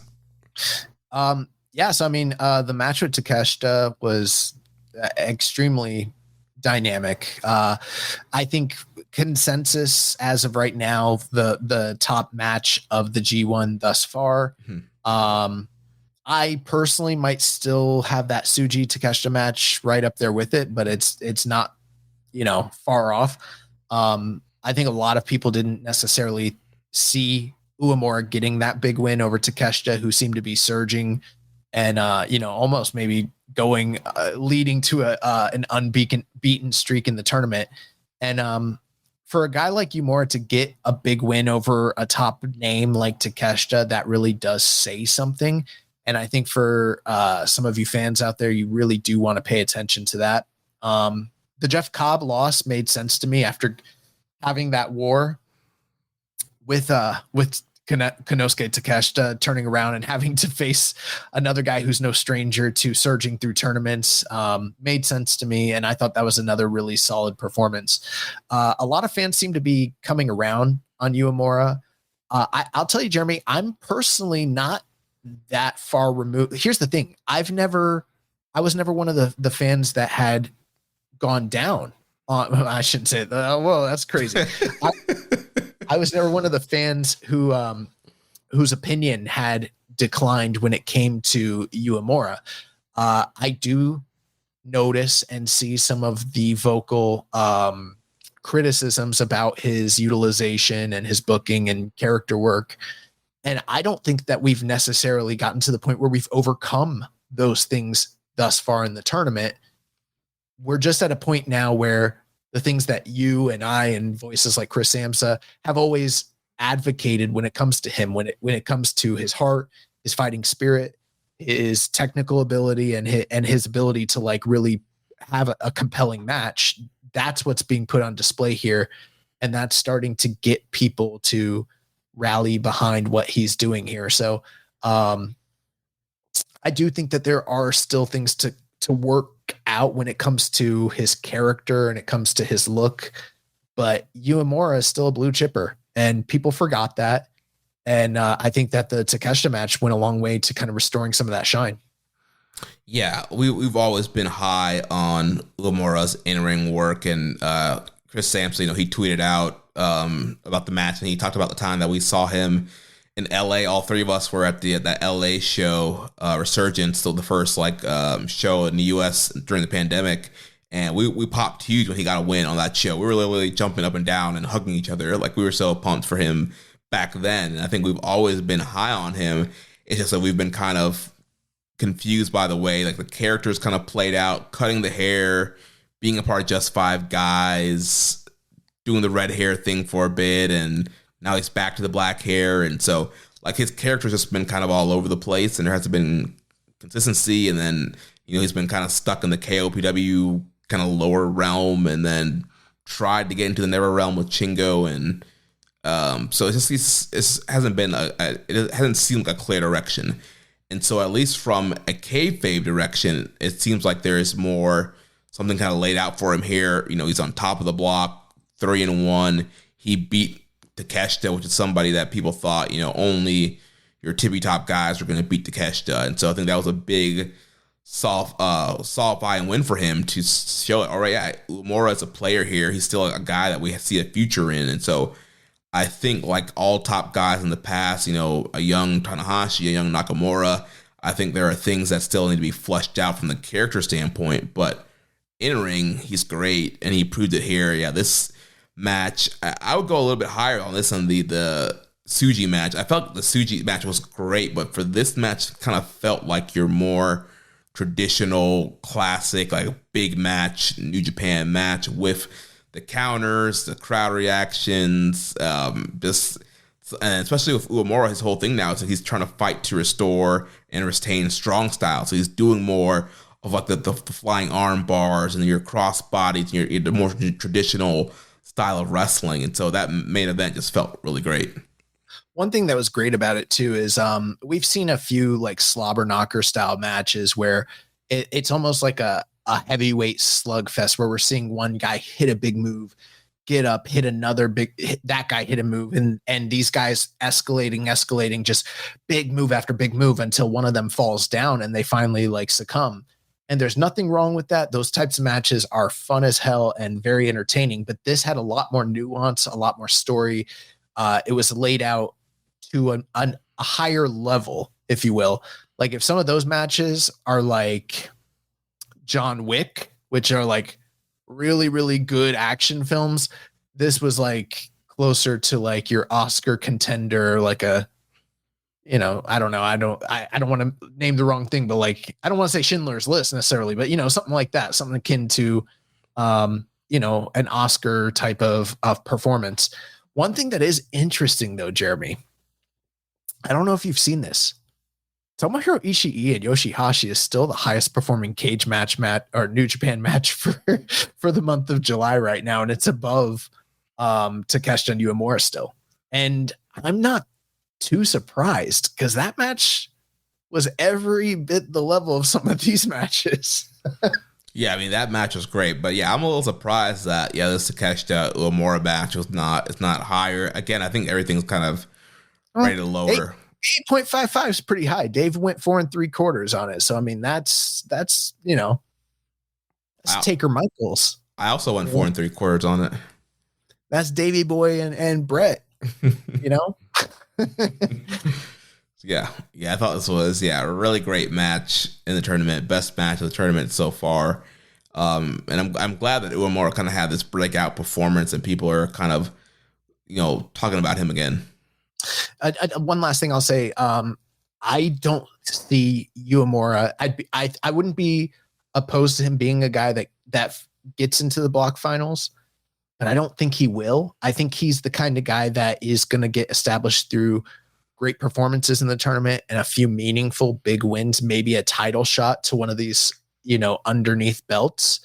But I don't think he's going to finish as one of the top 3 guys in the block personally. Yeah, I could see him potentially, after this going after maybe the Never title again. I think kind of the key thing for him in this tournament is that he beat Takeshita. I think that's kind of like his winning moment of this tournament. So even if he loses a lot more, let's say he ends 4-5, it's still a big deal that he beat Takeshita, and he could still kind of move on and potentially challenge for Never title. I won't be surprised if he beats another big name in this block, though. We'll see. Yeah, he beat Finley, right? That was night 1. Yeah, he beat Finley. Yeah, so he already has 2. He beat Finley and then he beat Takeshita. I mean, that was back to back as well. Yeah, so he could also try and get a global title shot. So there's a lot of stuff set up for him that he can do by not going into the top 3.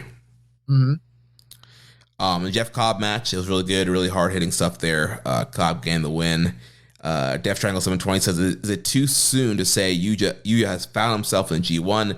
His matches so far have been very good, but I feel like he's still missing something." I won't add to that. I think that echoes some of the comments I made earlier. Yeah, same. Yeah, something with the character still needs to be kind of fleshed out. Last question 7252, with Uemura being on a hot streak before suffering his first loss to Cobb, do you think he will automatically lose the rest of his matches or gain one more win to get the 8-point mark? He gained enough important wins against Takeshita and eventual global championship match in the future. I don't know that he gets a global title match because we've talked about this in the past where just beating a champion doesn't automatically entitle you to the title shot. It doesn't always work that way. Right now, he's at the top of the block with just 6 points. There are only 4 nights in. There's still 5 more matches to go. And the guy that's at the bottom has 2, or the 2 people that are at the bottom have just 2 points. So the I don't know what it is. The divide between number 1 and number 10 in the block is a lot smaller than it is in the A block. So, I think it is actually conceivable in this block that you could potentially get 8 to 10 points and realistically go through because of how parity it is, but we'll see. Yeah, I feel this is going to be the block where you have 8 guys are all at 8 points and the top 2 guys have the 10, 12 points kind of deal. We'll have to figure something out because that tiebreaker scenario is going to really be important there. Yeah. So moving on to Konosuke Takeshita, who's also 3-1 with 6 points. So night 3, they had to do the additional B block match here because Konosuke was wrestling at a DT show on night 2. So Konosuke, he defeats Jeff Cobb here, 10 minutes and 18 seconds. Then night 4, he loses to Uemura, and then night 6, he defeats Hanare at 13 minutes and 19 seconds. I thought the Jeff Cobb match was exactly what I was describing earlier with the Rock'em Sock'em robots. Bing, bang, boom. These guys going back and forth. Big move, big move, big move. Super fun. Very, very entertaining. And just over 10 minutes. That was crazy. And then the Uemura match was art. The Hanare match was interesting to me because I had very high expectations for it. And I know a lot of people loved that match. it didn't quite connect for me on that level. It almost felt like they were trying to follow a particular formula, but it wasn't connecting with me on that level. And again, I had high expectations for those two guys. If someone really dug it, I'm not going to begrudge them. I could see why they might like it. This one was a little off for me. But with all that being said, to me right now, Takeshita, as crazy as this sounds, he might be the first outsider in the history of Keeping It Strong Style to win Wrestler of the Month. Yeah, he's just been awesome every night. I love the Cobb match, for just a 10-minute match. Like, that was so great. Like, that was, big move, lariats, flying knees, him suplexing Cobb, like suplex. Dude, that was so great. And we talked about the Uemura match, and then the Hanari match. I like the Hanari match. I was like 4.25 on it. Again, super hard hitting, super fast pace. It was awesome. So Konosuke, he's awesome. Different Triangle 720 says, do you think Takeshita would challenge for the Never title in the fall this year? Maybe. I feel like that title is kind of beneath his station, to be honest with you. Yeah, I feel like he's a IWGP world title contender.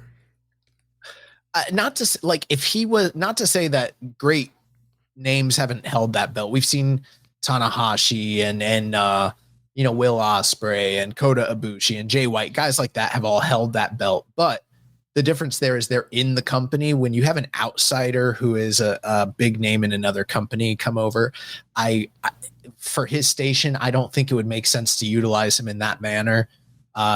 Especially since how can he lose to? He can't lose to Hanare. He'd have to beat him, and then you're talking about the never champion being an AEW contracted guy who's in America most of the time. The only two situations that make any kind of sense to me is him challenging for the white or the grand prize. Those are the only two things that make sense to me. Yeah, and especially too, like with him already being a top champion in Japan as well. Like he was the KOD openweight champion, DDT's top champion, 5 times now. Like I think the domestic audience sees him as a top kind of world champion guy. I don't know. That's sort of like being the world champion in Chikara 5 times. You know what I mean? Like, but Konosuke's been awesome. Definitely one of the MVPs of the B block. Another MVP of the B block here, the never openweight champion Hanare, who's sitting at 2-2 at 4 points. Night 4, losing to David Finlay in 16 minutes and 5 seconds. And we talked about night 6, him losing to Konosuke Takeshita. Yeah, him and David Finlay, they've wrestled quite a few times. They've got pretty good chemistry. I thought that was a hard fought battle. If I'm holding Hanare to the level where I'm like, he needs to be the heir apparent to Tomohiro Ishii and kind of go out there and live up to that reputation, then I'm going to, pretty much have harsh things to say. But if I compare Hanare's 2024 G1 to some of his other G1 performances in the past, I would say he's improved his station. He's improved his output. And I think he is, in my opinion, I still think he's capable of more than what we're seeing from him even right now. He's having a very good, but I think he's still capable of a great tournament. So I've been a little bit disappointed, but I can't really complain too much because he's having a very good output. Yeah, I thought he's been looking pretty good this whole tournament. I don't think anybody will hit that, replace that Ishii kind of level, but I think he's been pretty great, but he's been having those hard hitting matchups, those those Rock'em Sock'em Robot you talked about, and that was kind of what the Takeshita match was, and even the Finlay match was pretty hard hitting, especially for Finlay, who's a guy who's been kind of likes to eat up his opponents and kind of do the 80-20 offense. Like Hanare was really swinging with him in there and kind of giving it more of a 50-50 matchup, and so I thought that was a pretty fun matchup as well. Following that, we had Sold Out Ren Narita, who's sitting at 2-2 at 4 points. He defeated Jeff Cobb on night 4 with 12 minutes and 3 seconds, and then at night 6, he lost to Dave Finlay in 11 minutes and 1 second. Ren Narita's been interesting because he hasn't necessarily brought out total shades of the old Ren Narita necessarily. And he is kind of having a bit of lazy work in the sense that like we're getting t-shirt Narita. But he's kind of reminding me quite a bit in this tournament as like being the Kanemaru role.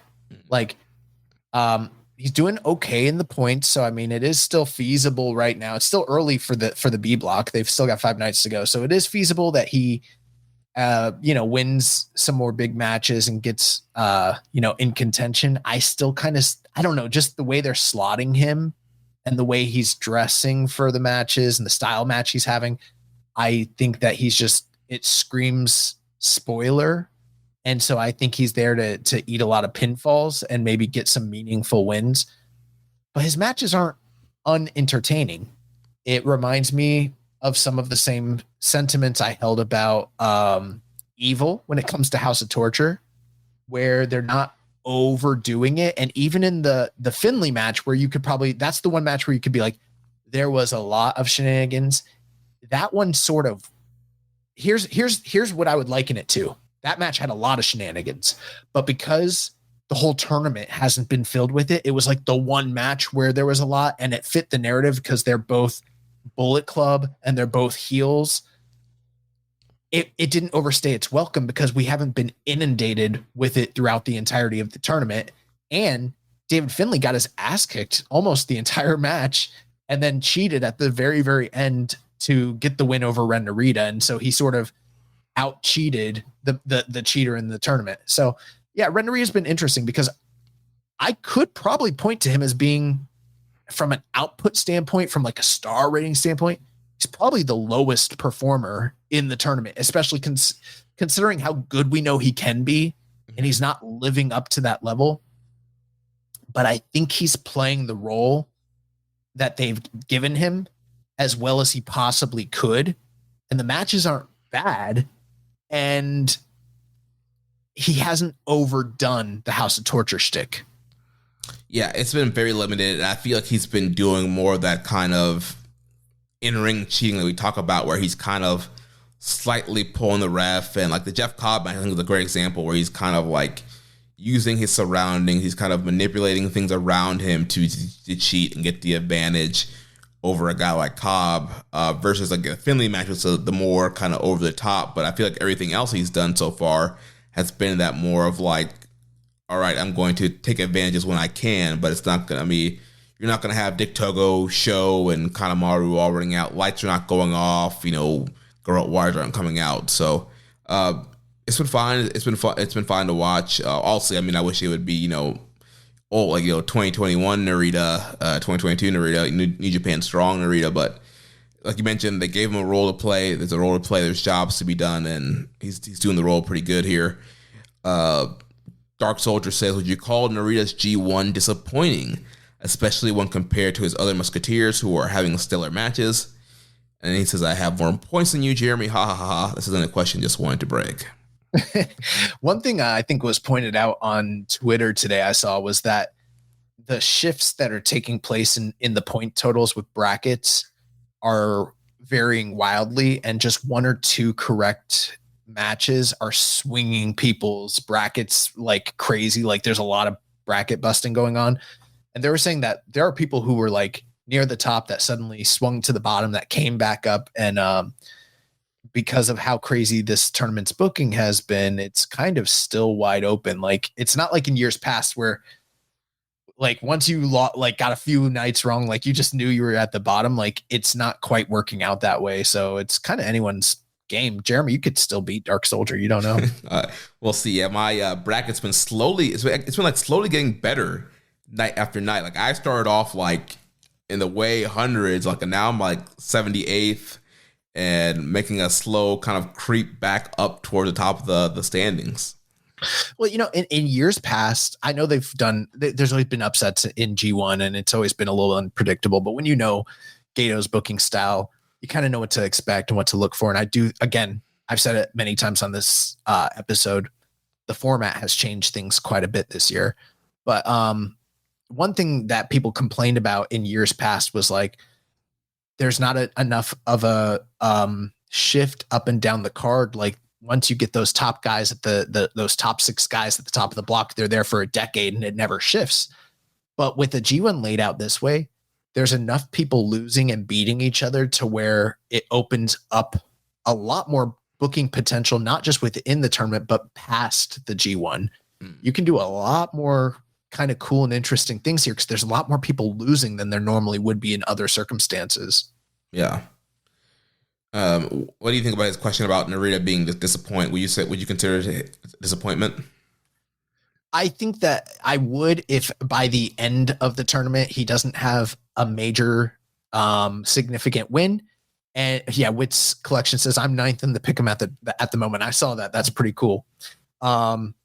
If he doesn't have any significant wins and if he doesn't have any standout matches, I don't think he has to work up to the same level as those guys, considering his gimmick and considering the usage. But it would suck if he doesn't have like a standout match.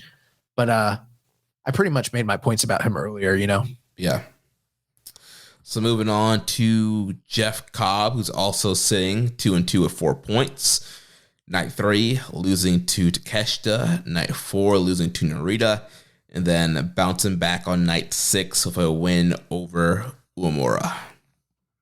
Yeah, so all of these matches have been under the 15-minute time limit thus far. I don't know if maybe they brought that up on the commentary that he said that he wanted to, you know, and I don't know if that's something like he listened to this show and heard us say that and decided to work it in, or maybe someone was listening and they are like, hey, we got this idea, or maybe, you know, great minds just think alike. And, you know, that's just the logical thing you'd want to say if you're the TV champion with the 15-minute time limit. But I think Jeff's having a very, very good tournament. It's sort of hard to expect more or less from Jeff than what we're getting. I think his tournament thus far is not unlike, say, Zach's in the other block, where it's like they're consistently great year over year. And, you know, he's not over or underperforming what we've expected from him. He's just as good as he always is, which is very good. And it's been highly entertaining. Yeah, he's been fun to watch. Cobb's always fun to watch, and pretty much already kind of covered his matches he had this week. And so, yeah, he's always one of those kind of solid performers that you can kind of count on to have really good matches throughout the block. And at 4 points, kind of tied here, a lot of people at 4, he's a guy that could easily make the shift this coming up week up the block. So following that, Hiroki Goto also sitting 2-2 with 4 points. Goto defeating Bolton Oleg at 10 minutes and 17 seconds on night 4, and then on night 6, getting some revenge and defeating the Gene Blast Yota Tsuji 17 minutes and 37 seconds. Well, you know, Goto's the elder statesman of this year's G1, the oldest competitor. And there is this narrative of, as we're in the midst of a transitionary period in New Japan, the old guard having to kind of beat back the young generation that's trying to replace them. And nobody embodies that more than Hiroki Goto in this tournament. I thought that the Oleg Bolton match was exactly what it needed to be and was a great, learning experience for Oleg Bolton. I was a little surprised Goto won, but not too much. And then the Tsuji match was, I sort of expected him to beat Tsuji to get that win back from the New Japan Cup finals earlier in the year. I thought that match was really good. I don't think it quite lived up to the atmosphere and the vibe of the tournament finals, which I thought was one of the best New Japan matches of the entire year thus far. But it was still very good. And Goto's Goto. You know, he's kind of like Ishii. He's a guy that he's just so consistently great in these tournaments, and he's having really hard hitting, really exciting matches still. Yeah, Goto's been really good to watch, and yeah, kind of like you, I kind of expected him to get the win back over Tsuji, and I agree. I like the New Japan Cup match better, but I still thought this was a great main event for this show and for this G1 tournament so far, and I thought it told a really good story there, and Goto getting the win with the GTR. And yeah, the Oleg match, and we'll talk about him. I feel like with Oleg, well, I guess he's the next guy, also sitting at 4 points, but I feel like with Bolton, they're kind of giving him these kind of very, I don't know if laid out's the right word, but kind of like very simple kind of formulaic matches of like, they're good kind of basic matches for him to work to kind of, I guess, learn how to work and like learn how to do different stories. They're kind of very kind of basic kind of beginner stories, and he's been doing really great at them. And so I think he's been looking really good in his matches. And so, yeah, very good matchup there with Goto on night 4. We got a question here from @fake_chef. Do you think Goto got a little bit KO'd for reals when he got his head stomped in by Tsuji, or just a master of the craft? I didn't notice anything. Did you hear or see anything about that? No, I mean, it looked like a normal curb stomp to me. I thought he did a great job selling it, but I wasn't at any point ever concerned that he, got super smashed from it.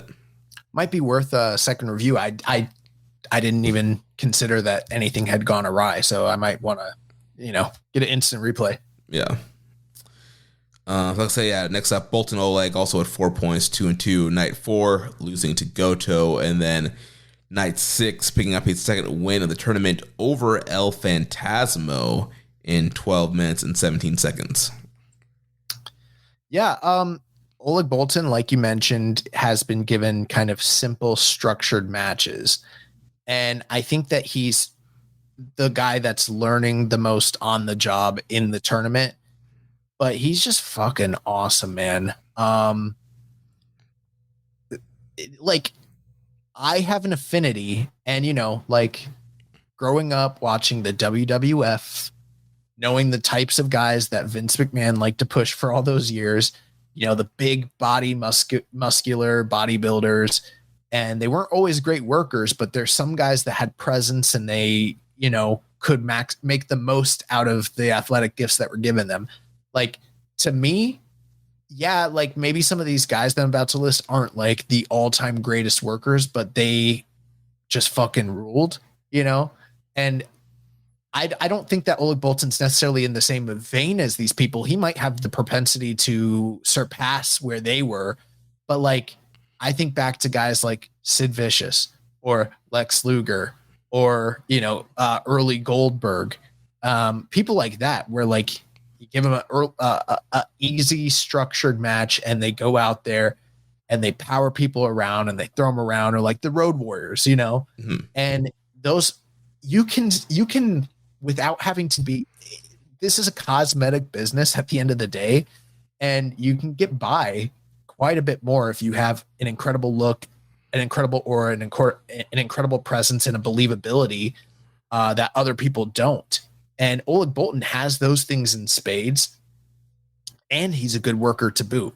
He is still learning, but I think in these matches, I've seen enough to see that he has good basing ability. He's got good footwork. He's got good timing, the strength.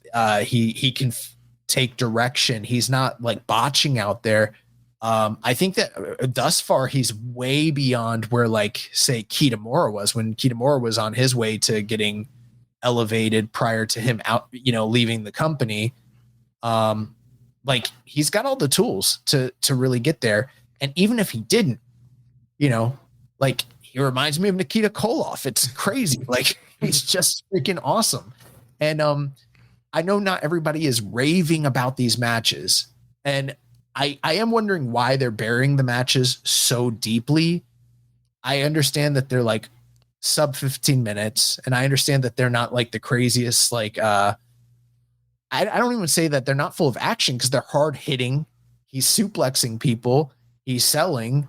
Like, they're having good matches. They're just not your New Japan house style classic, like, epic style matches, but he's a great breath of fresh air and a great change of pace. And I like to see muscular dudes just throw other people around and beat their ass. Like, I don't know, call me old fashioned. I like that in my wrestling, and that's what we're getting with Oleg Bolton, and it's pretty cool. Yeah, you mentioned Lex Luger, man. If Bolton comes out here and starts torture racking people, That would be awesome. Lex gets such a bad rap. And if you go back and you watch early era Lex Luger, I know that like in the 90s, the Smarks were all saying that he couldn't wrestle, but you go back and if you really have an objective view of what wrestling is and you watch him, he was an incredible worker.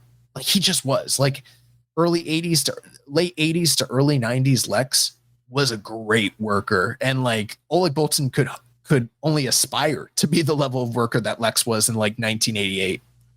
Yeah, but yeah, he's been very good in the tournament so far, and yeah, he's been having some really good performances, and I loved with the ELP match. Like it seemed like everything was all tied up, and like ELP got hit him with the Thunder Kiss 86, and 1, 2, boom, big kick out, crowd gas. ELP didn't know what to do next, and then he gets hit with the kamikaze. And 1, 2, 3, Bolton gets the win. There's also a cool spot in that match where he does the verdict, the F5 to ELP outside of the ring, which was a pretty cool spot in the match as well. So yeah, that ELP match was a really fun match up there. Nice, solid win. And then yeah, the Goto match was another fun, hard-hitting matchup. Yeah, I thought that match was really, really entertaining. And I saw kind of like lowish scores on that, and I was like, I don't know, man. I thought some of those near falls were really, really exciting, and I thought ELP was fantastic with working with him. I thought that was a really good pairing, and I'd like to see them once he's gotten a little bit more, experience under his belt. I'd like to see those guys have a proper match. Yeah. We got a question here from Def Triangle 720. Should Bolton's finisher just be the F5? The way he does it looks dangerous and like a finisher. I mean, that's a believable finish if they want to go that way. I like the kamikaze. I wouldn't be surprised if he gets another finisher in the future anyways. Yeah, and I think he's not in his final form. He's still obviously learning and progressing and tweaking the gimmick and stuff like that. So we've seen him kind of use a combo sometimes of doing the kamikaze and the verdict. So I think he's still probably just kind of picking what he likes better maybe. Does he land on his feet when he does the kamikaze, or does he like kind of roll to his knees or his back? I think he kind of rolls out of it. Yeah. He's not doing the you can't escape like Kenny Omega. No. Okay. So next up, the IWGP Global Heavyweight Champion David Finlay sitting at 4 points as well, 2-2. Night 4, Finlay defeating Hanare in 16 minutes and 5 seconds. And then on night 6, defeating Ren Narita at 11 minutes and 1 second.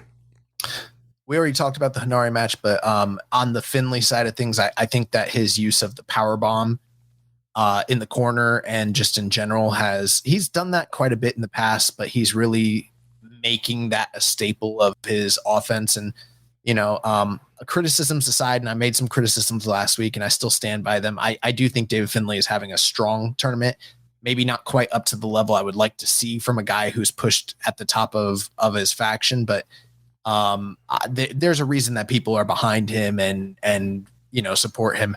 And then I loved the inter kind of factional, and we're getting closer and closer to what seems to be an official rift between War Dogs and House of Torture, to where it almost, I know last week I made the joke about NWO Hollywood and NWO Wolfpack, but it actually is feeling closer to like the Japanese guys in House of Torture are NWO Japan or Team 2000. And this is the real NWO over here in WCW with all the white guys. Like that's kind of what's going on here. They're not even like the same group anymore, really. But that was a really entertaining, cheat filled match. And at the end of it, David Finlay bust out the shillelagh, smacked this dude, hit him with multiple power bombs and got him out of there 1, 2, 3. So yeah, I think Dave is having a very good and a very strong tournament. Yeah. And for somebody his size, like he's really, you mentioned making those power bombs a staple. Normally you think of somebody like, Kevin Nash, Sid Vicious, kind of guy like that for the power bomb. But I think Finlay's done a great job kind of integrating the power bomb, using that as one of his kind of key offense. And so, yeah, pulling those out on Hanare and Narita look good there. And I think he's definitely a guy that you keep your eye on for this next week to kind of soar up the block a little bit to get some more points. to be in contention going to the top 3. He hit a release like jackknife style powerbomb on Ren Narita that looked vicious. Like he just tossed him up and dropped him. I liked that one. Yeah. So yeah, he's been pretty good in the tournament so far. Then sitting at 1-3 with 2 points, Gene Blasts, Yota Tsuji, night 4, dropping to ELP in 18 minutes and 12 seconds. And then night 6, losing to Goto, 17 minutes and 37 seconds. Yeah, I know people are disappointed with Tsuji standing here, having 3 losses in the tournament so far. But like we've kind of pointed out, it's still a wide open tournament at this point in time. The loss to ELP and Goto, that's kind of a make good for the wins that he got over them during the New Japan Cup earlier this year. I thought those were both very good matches. I don't know that I thought necessarily those 2 matches were as good as the ones they had last year or earlier in the year. Maybe the El Phantasmo match was pretty close. I loved the kind of out of nowhere roll up finish where El Phantasmo just sort of squeaked by. But Tsuji's having a phenomenal tournament, and he's still got a lot of great names in front of him. And I am still sort of expecting him to be at or near the top when it's all said and done. Yeah, and with B Block, they still have 5 matches left, so it's very easy. He could go undefeated in the next 5. He can end up being 6-3 with 12 points. So his tournament can easily turn around. And one story that he's been telling in his matches is going for the Gene Blast and not been able to getting it.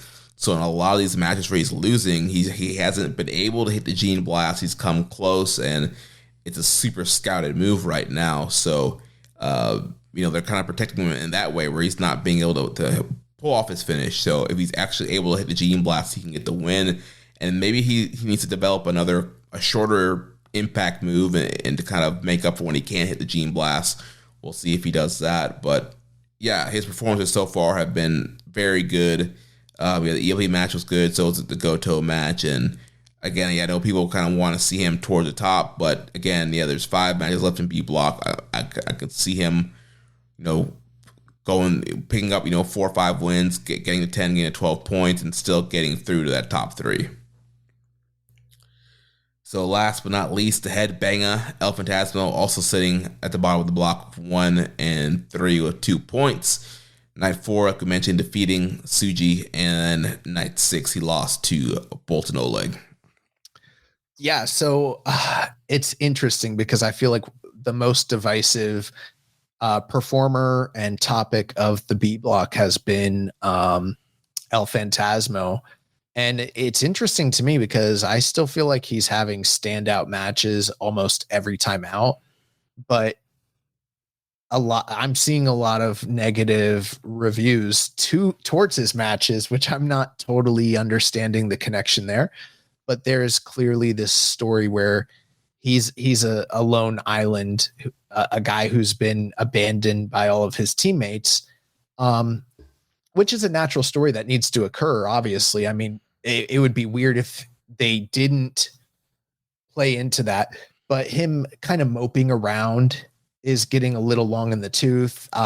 Him on commentary sort of, I don't know, it got weird on commentary and everything. And I haven't listened to the backstage comments, but people will keep making mention of how dejected he is.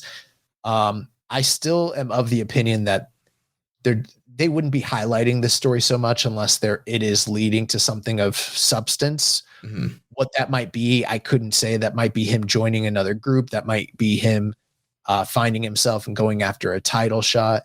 And a lot of people see him at the bottom of the block and they think that this is his ultimate destination. I'm also not convinced of that because, again, this block is so close. 1 or 2 wins is going to tie him back up with almost everybody in the block. So we'll see what happens there. But I do think there's a disconnect because even though he's losing in all these matches, he's still outperforming the guys that he's in the matches with almost every time.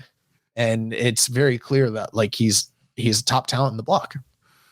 Yeah, I mean, he's been very consistent and has been having good matches every night. And yeah, I'm kind of curious to see what the next step of this story is because, yeah, it's been kind of There hasn't really been much progression. Like he's kind of been dejected. He's gotten, one win, and he's still, the commentary was weird. He's still doing the broken heart thing. And I mean, he's still wrestling good. It's not like he's having bad matches. So I don't know what the next step of this is to kind of get him into whatever the next phase of the story is. Yeah. Like, remember when Okada did Balloon Okada, and he still had good matches, but he was clearly diminishing his work and wrestling down to a level. And it was like, oh man, we're not getting the Okada of old, except for like on a rare occasion for a big event. This is not like that. Like there is a story going on, but like he's still going out there and he's like Shawn Michaels, like he's losing, but he's outperforming the guy that he's in there with every time. Yeah. And, but for whatever reason, people have I don't know, people don't like him. I'm not sure what it is. There's still a segment of the fan base or the audience that just like is not behind El Phantasmo for whatever reason. And, they're not digging his like matches and his performance in this tournament thus far. I'm looking at the ratings he's gotten so far, and it's like 6.38, a 6.75, and a 6.41 in the tournament. And I'm like, I don't know, man. I'm thinking he's still stand out in the block. It's kind of weird to me, especially the Yota Tsuji match. I thought was stellar. Yeah, that Tsuji match was really good. Let me see what I gave that. Let's see, night 4. Yeah, I went 4.25. Yeah, they're at a 6.75 is like 3.5, something like that. That's weird to me. I don't know what the deal is. Yeah, I don't know what's going on, but I've been hearing other people too that have been super low compared to me in this tournament. So I don't know if I'm just having like New Japan goggles on and I'm just loving everything, or I think if you're objective, the work is great. I do think that the character work is a little wonky and doesn't quite match up with what I'm seeing on screen and everything. I mean, there's a way to kind of make it work in headcanon. It's like he has lost a step. He is delaying certain things, and he's getting close, but he's not able to, win. Even the match with Tsuji was sort of a fluky finish where he got an unexpected roll up. But I've thought the matches have been laid out pretty great almost every time. And like I was shocked that he lost to Oleg Boltin, to be honest. I thought that was going to be the start. Last week, if you recall, I said he was going to lose to Tsuji and then get the rebound win on Oleg Boltin, and they did it the flip way, which was kind of surprising to me. And I thought he'd beat Oleg Boltin. That was a signature win for Oleg Boltin. So yeah, we'll see. So that's the blocks there. We have a couple other questions about G1 here. So let's go into 7252 says, what block has been your favorite so far? I think part of it is because we're a little bit further in with this block, but surprisingly, I'm going to go with A. Not to say that there haven't been really high points with B block. There has been, but I've surprisingly enjoyed A block more than I thought I would. I don't know. I think for me, I'm going to go with B just because, I don't know, A has all like the top stars, and I kind of feel like you kind of expect A to be good, but then B has some more kind of like the upper mid card guys, but also like the Konosuke Uemura stuff, and then you have Cobb and killing people, Hanare's hard hitting, Bolton Oleg, like there's just a mix of just really great guys that they're having all really good matches, and you only have like Narita as the only guy in there that's kind of doing the kind of gimmicky stuff, and everybody else is like very hard hitting, having these really great matches. Yeah. B block has been consistently good, but let me give you the counterpoint. Yes, there are bigger stars in A block, but they're also full of washed dudes that you thought were going to have terrible tournaments. I thought Sonata and Naito and Evil were all going to have kind of somewhat horrendous tournaments, and they've all exceeded my expectations. And then you couple that with Gabe getting his elevation and the interesting stuff going on with Shota, and then you've and then Cal Newman's elevation, like that stuff has all been enough to kind of excite me. And then Great O'Con is trying hard. The only really, really bad, and it's the worst part of the whole tournament, is Jake Lee. Yeah, I think that's the main thing stopping me from making it my favorite block. But I'm liking the I think with B block, they're performing a little under overall. They're consistently great, but there's so many good guys in there that I was sort of expecting a higher level of work, even though it's very consistent. A block is just exceeding my expectations by quite a bit. Even if both blocks are very good, you know what I mean? Yeah. Rainbow and Slam Pig says, how busted are your brackets? Mine's a tragedy. I didn't do a bracket this year, but night after night, what I said I was going to do was like kind of come up with what I thought was going to happen each night as I was watching it. And I guess in theory I do that, but it's been so unpredictable. I'm just kind of experiencing the tournament as it happens and then sort of analyzing it in post as we prepare for the show. So I don't really have a bracket like that. Yeah, for me, like I've been saying, my bracket's been kind of slowly inching up. So like right now I have 56 points. I'm in 74th place, but nice. There's so many people that are kind of at that 56 point. So like the top 25, like the 25 guy has 60 points. So like I'm only a few points away from like getting into that top end there. Rambone says he's 550 or something out of like 800-ish. I think he was, I saw at one point he was like pretty high up there and he got bounced down. I've seen quite a few names like go back and forth. Yeah. You know, Dan Coffin, he was on like the top 10 for like the first few nights. I was up there. I can't find his name now. Rainbow's also asked, who has outperformed your expectations so far? Who has underperformed? Quite a few guys, but the one name I'll say the most that has most overperformed my expectations has been Callum Newman. Because even though I thought he'd have a good tournament, I think he's showing me a lot more than I thought we would get. I'm gonna go with Uemura just because I didn't think he would get the, like, again, I know his in-work is great, but I didn't think he was going to get the opportunities to show how great he was. So yeah, I'm going to go with Uemura. And then for the underperformed, I have to go with Jake Lee because considering, granted, I didn't have a frame of reference. Dance is sad. I didn't have a frame of reference for exactly what we were going to get. His reputation preceded him, but considering how many supporters he's had and how many world titles he's had and the hype, I was thinking we'd get more. We didn't. Yeah, especially after the first night where it's like, all right, this man like blazed Sonata under 5 minutes, you know, longest reigning world champion. And then not only is he losing from a kayfabe point, but then all his matches have stunk. Yeah, he sucks. See, Doc says, who has impressed you thus far? Of course, Takeshita and Tsuji were going to be standouts, but I didn't expect Yuya and Finley to impress as they have. We've kind of, I feel like we've touched on who's stood out just in the review in general.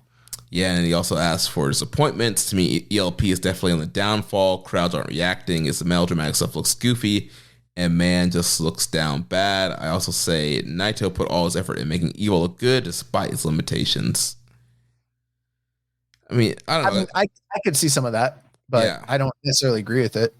Yeah, I don't see the whole ELP. Again, that's back to the whole ELP thing. I don't know what's going on there, but Rambo says Yuya and Gabe, good calls for over, under Jake Lee, and I didn't think much to start with. Yeah. Let's see. Barry Walsh, kind of similar questions. Who so far this year has disappointed you from an in-ring perspective? Not necessarily a point total, just a work rate from a fan connection point of view. Still probably saying Jake Lee for that. An opposite, who has surprised you with their in-ring or character work? And Dan Coffin says Jake Lee has anti-aura. Bro, he does. Like, he comes out, like, crowd's not reacting. He just has like, this, like, plain, like, stoic look on his face. And there's just nothing behind what he's doing. Rambo says he has incel energy. Accurate, yeah.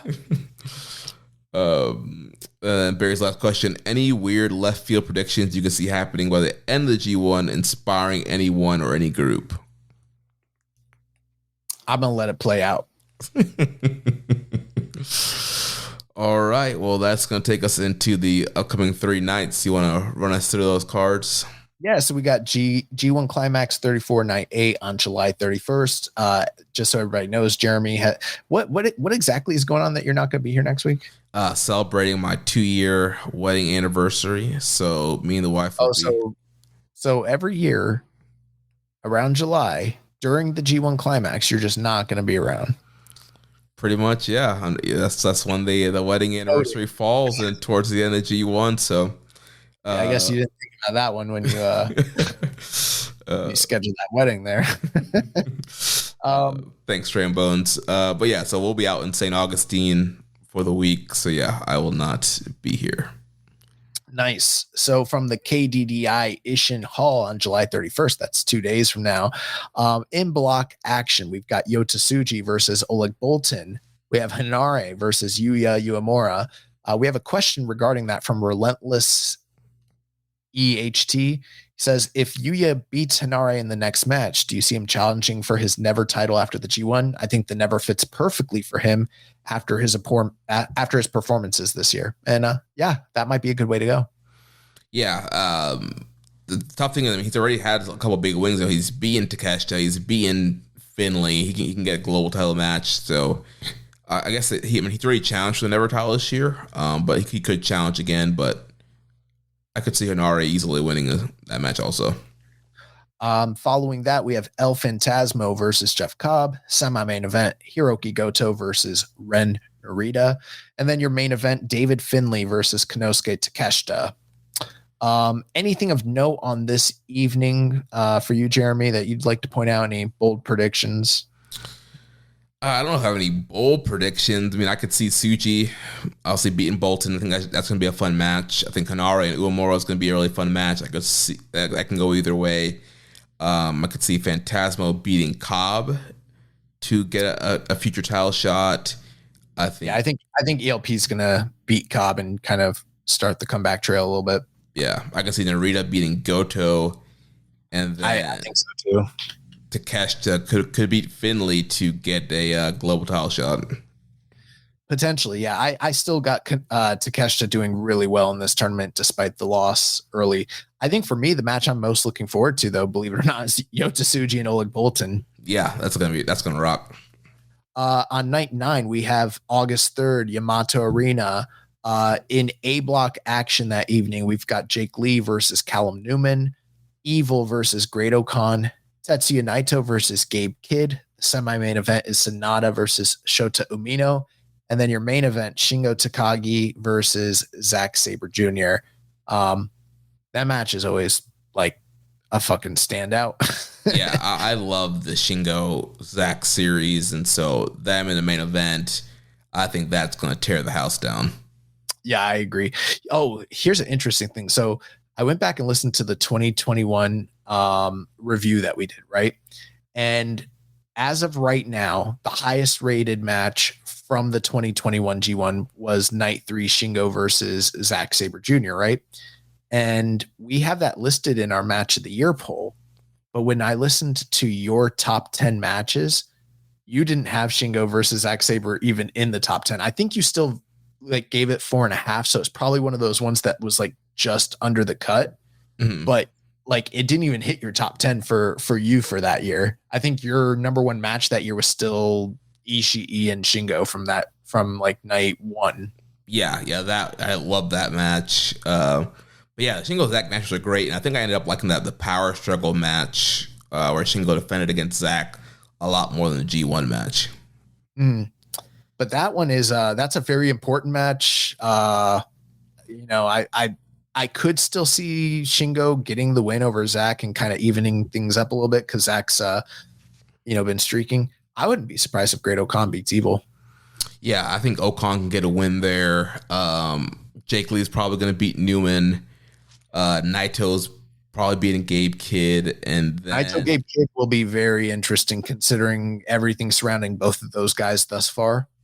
Yeah, and they're both at the same point totals, but I think Naito's going to win there. And then Umino and Sonata, I feel like both guys really need to win that. That's a do or die match. I do think that even if this isn't the most stellar night, it's a pretty strong night, and there's a lot of really good narratives going into night 9.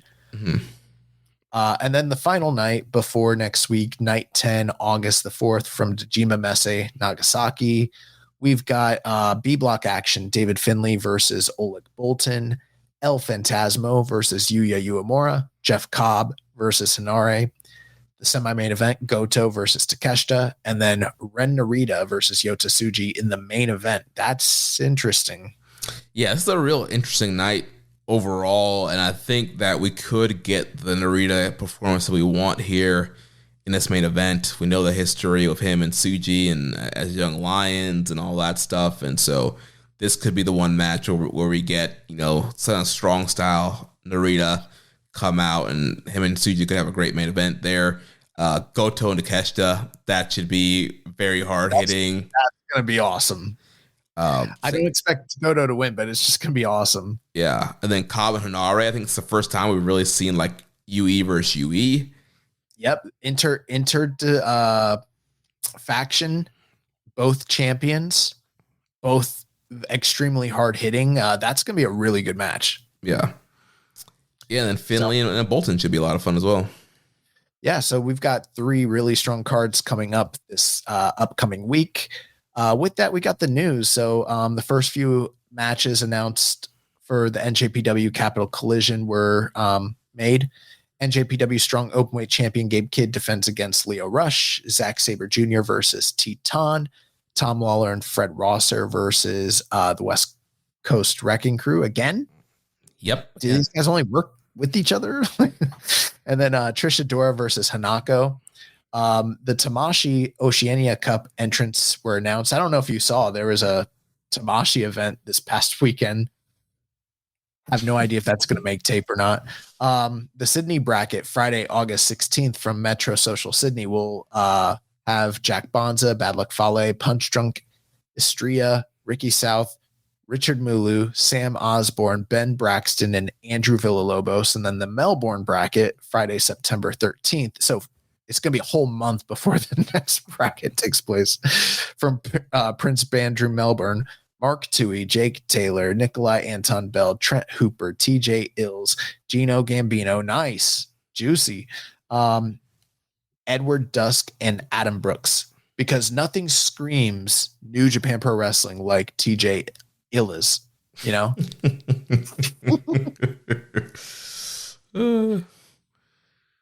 yeah, that's it for the news. That's the news. Not a lot going on with G1 happening, so not a ton of news stuff going on. And then we just have one off-topic question here this week from Death Triangle 720. What are your thoughts on RDJ returning to the MCU, but not as Tony Stark? Well, I don't know if I talk about this a lot on this show, but I am quite the cinephile. I watch and rate a lot of movies, and I go to the movies multiple times per week.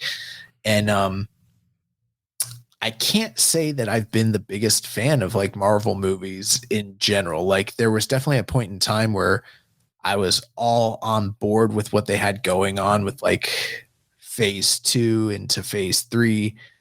But ever since Endgame, they just really haven't like done much for me. There's been a couple standout projects. I liked WandaVision. Mm-hmm. What's been good since WandaVision? Spider-Man, was it Far From Home? Yes, but that it's like Sony, you know what I mean? Like it's like a adjacent, but it's part of the Spider-Man universe, which isn't technically really Marvel. You know what I mean? Same way, like, yeah, I guess Deadpool kind of is in the Marvel MCU, but kind of not really, you know? So, but yeah, besides that, yeah, a lot of stuff's kind of fallen flat. I think they're in their flop era. Like in most of the movies that I have, I haven't gone out to the movie theaters to watch them. And then when I watch them on Disney Plus, I'm usually thankful that I didn't go watch them in the theaters. And it's gotten to the point, like, unless I see, oh, you know what was great? God, what's wrong with me? Why do I forget stuff on the air? What's Star-Lord and all them? Guardians of the Galaxy, yeah. The Guardians of the Galaxy 3 was really, really, really great. Rambone said Loki. I actually didn't watch Loki. I did hear Loki was good, but I just didn't. I feel like a lot of the shows that kind of happened right after Endgame kind of had that momentum were pretty good. Yeah, I did like Loki. I guess I finished season 2. Loki was pretty good, but then like the Doctor Strange. Doctor Strange sucked. Ant-Man sucked. Mm-hmm. The Thor, God and Thunder, Love and Thunder, whatever, that sucked. Mm-hmm. There have been Shang-Chi was okay. Eternals was awful. What Black Panther wasn't really that great. Like they're in their flop era, bro. And I don't know. They're bringing back Tony Stark as what's his face. You know, there was a storyline in the comics where there was a you know, because they have the what is it called? The variants and the multiverse. Yeah, they have the multiverse, and there's a multiverse version where Tony Stark was actually Doctor Doom, and I don't know if people know that. Maybe I'm spoiling something here. The immortal Iron Man storyline. Yeah, so it could potentially be an offshoot of that, where the explanation is that it's a multiverse situation and scenario. If it's not, though, isn't that going to be? It's going to be so weird to have the primary antagonist of the entirety of Marvel show up as the main heel for the phase, and nobody's going to point out that they look identical and that, you know what I mean? There's got to be some acknowledgement there. Maybe, who knows? Give them some credit, and they've been working on something, and this is like their plan to turn things around. But thus far, it's kind of sucked. Yeah, well, I think it's like desperation. You know, things didn't work out with Kang the Conqueror and that whole thing there. And so, yeah, they had to pivot. And so, yeah, going out with Doctor Doom, it seems like, you know, bringing back RDJ was they had to bring in Hogan, you know, to try and come save the promotion. And so, yeah, it's going to be weird with also him being the top heel in the universe now. And yeah, I think there has to be some kind. I think you have to kind of go the immortal Iron Man story and kind of have. I saw somebody kind of lay it out where, you know, Spider-Man's fighting him, he punches him, knocks the mask off, and then you see this Tony Stark, and then it's kind of like this big crazy moment. Oh, the Marvels sucked too. I didn't even watch that. Yeah, the Marvels sucked. I haven't seen Deadpool and Wolverine yet, but like.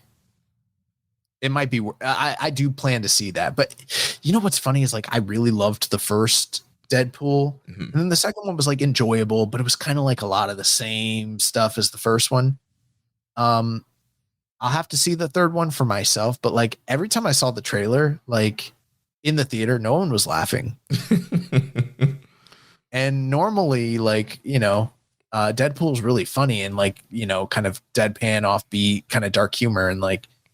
I've always laughed at those movies. I always thought they were really great, but like nobody reacts when I see the trailer. And I've seen the trailer a million times now because I'm literally at the movie theaters every week in packed crowds. And like, I haven't seen anyone react to the actual trailer. So we'll see. I don't know. I got to see the movie still, but yeah, I'm not invested anymore. I was at one point, but I'm just not at this point. And I think that the multiverse thing is really one of the big things that has killed what Marvel had going for it because you know when during their heyday one of the things that differentiated Marvel from DC was that they didn't have a multiverse and everything had gravity to it and there was meaning when something happened to a character it was treated with respect and it like lasted a long time. Whereas in DC, there was variants and multiple versions and like they fucked up their entire universe. And then Marvel copied it and did the same thing and lost the gravitas, and like nothing had meaning. It was just like in pro wrestling when a guy retires and then he comes back a million times. It's the same shit. Like you can't really buy into any of it anymore. Right. And that's what they've done with these movies. Yeah, the multiverse is definitely an easy booking crutch. It's like, oh yeah, we can bring anybody back now. Like, oh, let's have this variant version, and we just keep on moving on. Yeah, bring it back. And so, yeah, it's kind of like lazy storytelling. Yeah, and I mean, don't get me wrong. I like a good Iron Man is Kichimuto. I like a good superhero movie. I'm not like one of these. I'm not like Scorsese, who just thinks that they're schlop and that there's no redeeming qualities. I do think that there's good, superhero movies. I enjoy them when they're good. And I liked The Boys this season. Actually, no, you know what? I didn't like most of The Boys this season, but I thought it was funny at the end. RDJ came out with a Mark Henry salmon jacket on. I thought it was funny at the end where like people just started to catch on at the end of The Boys, like the last couple episodes, like, wait, this is about MAGA. And I'm not a right wing or a left wing person, but I thought that shit was hilarious. But I actually thought season 4 of The Boys was the worst season they've ever had overall. But I did love X-Men. X-Men 97. X-Men 97 was stellar. Yeah. What did Rainbow says? Wait, are we the baddies? That's literally what was happening. Was like people who are like on far right that like really that are like MAGA have been watching this show and loving it and enjoying it for years and years and years and anticipating like the final season, and then suddenly like a few episodes in from the final from the season finale, they're like, wait a second. You mean this has been about us this whole time? It's like the biggest troll job ever. And I'm nothing if not a fan of troll jobs. So, all right. Well, that's going to wrap things up. Recommended match still on hold. So yeah, like I said, I'm going to be out of the territory next week. Young boy, it's in your hands. So, want to go solo? You want to bring somebody in? Don't want to do the show at all. The future of Keepin It Strong Style is in my hands.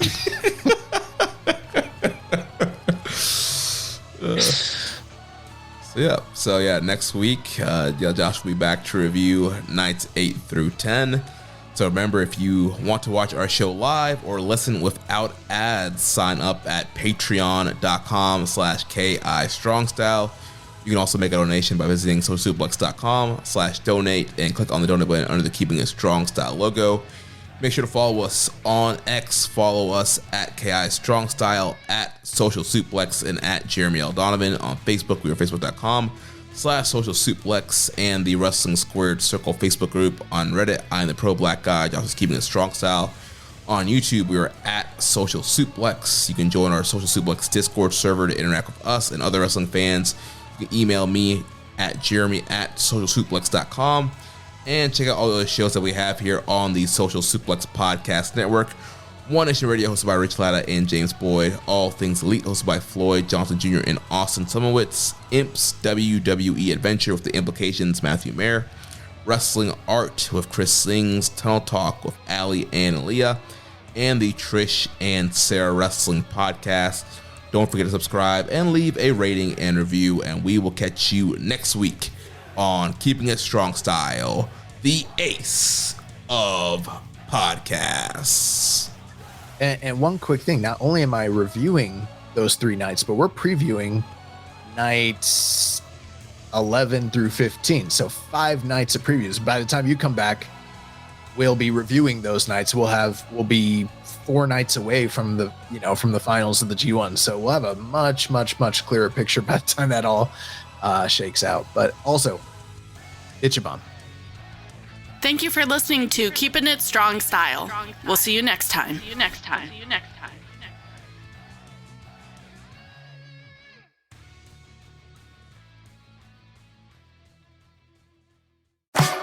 Back-to-school savings are officially in session at Tanger Outlets. Shop tax-free August 2nd through 6th and save up to 70% off the latest school styles. The best of apparel, footwear, accessories, and more. Save at Nike Factory Store, American Eagle, Gap Outlet, Crocs, Under Armour, Banana Republic Factory, and hundreds more. There's always something happening. Discover the latest fun and events all season long. Tanger Outlets, your savings destination.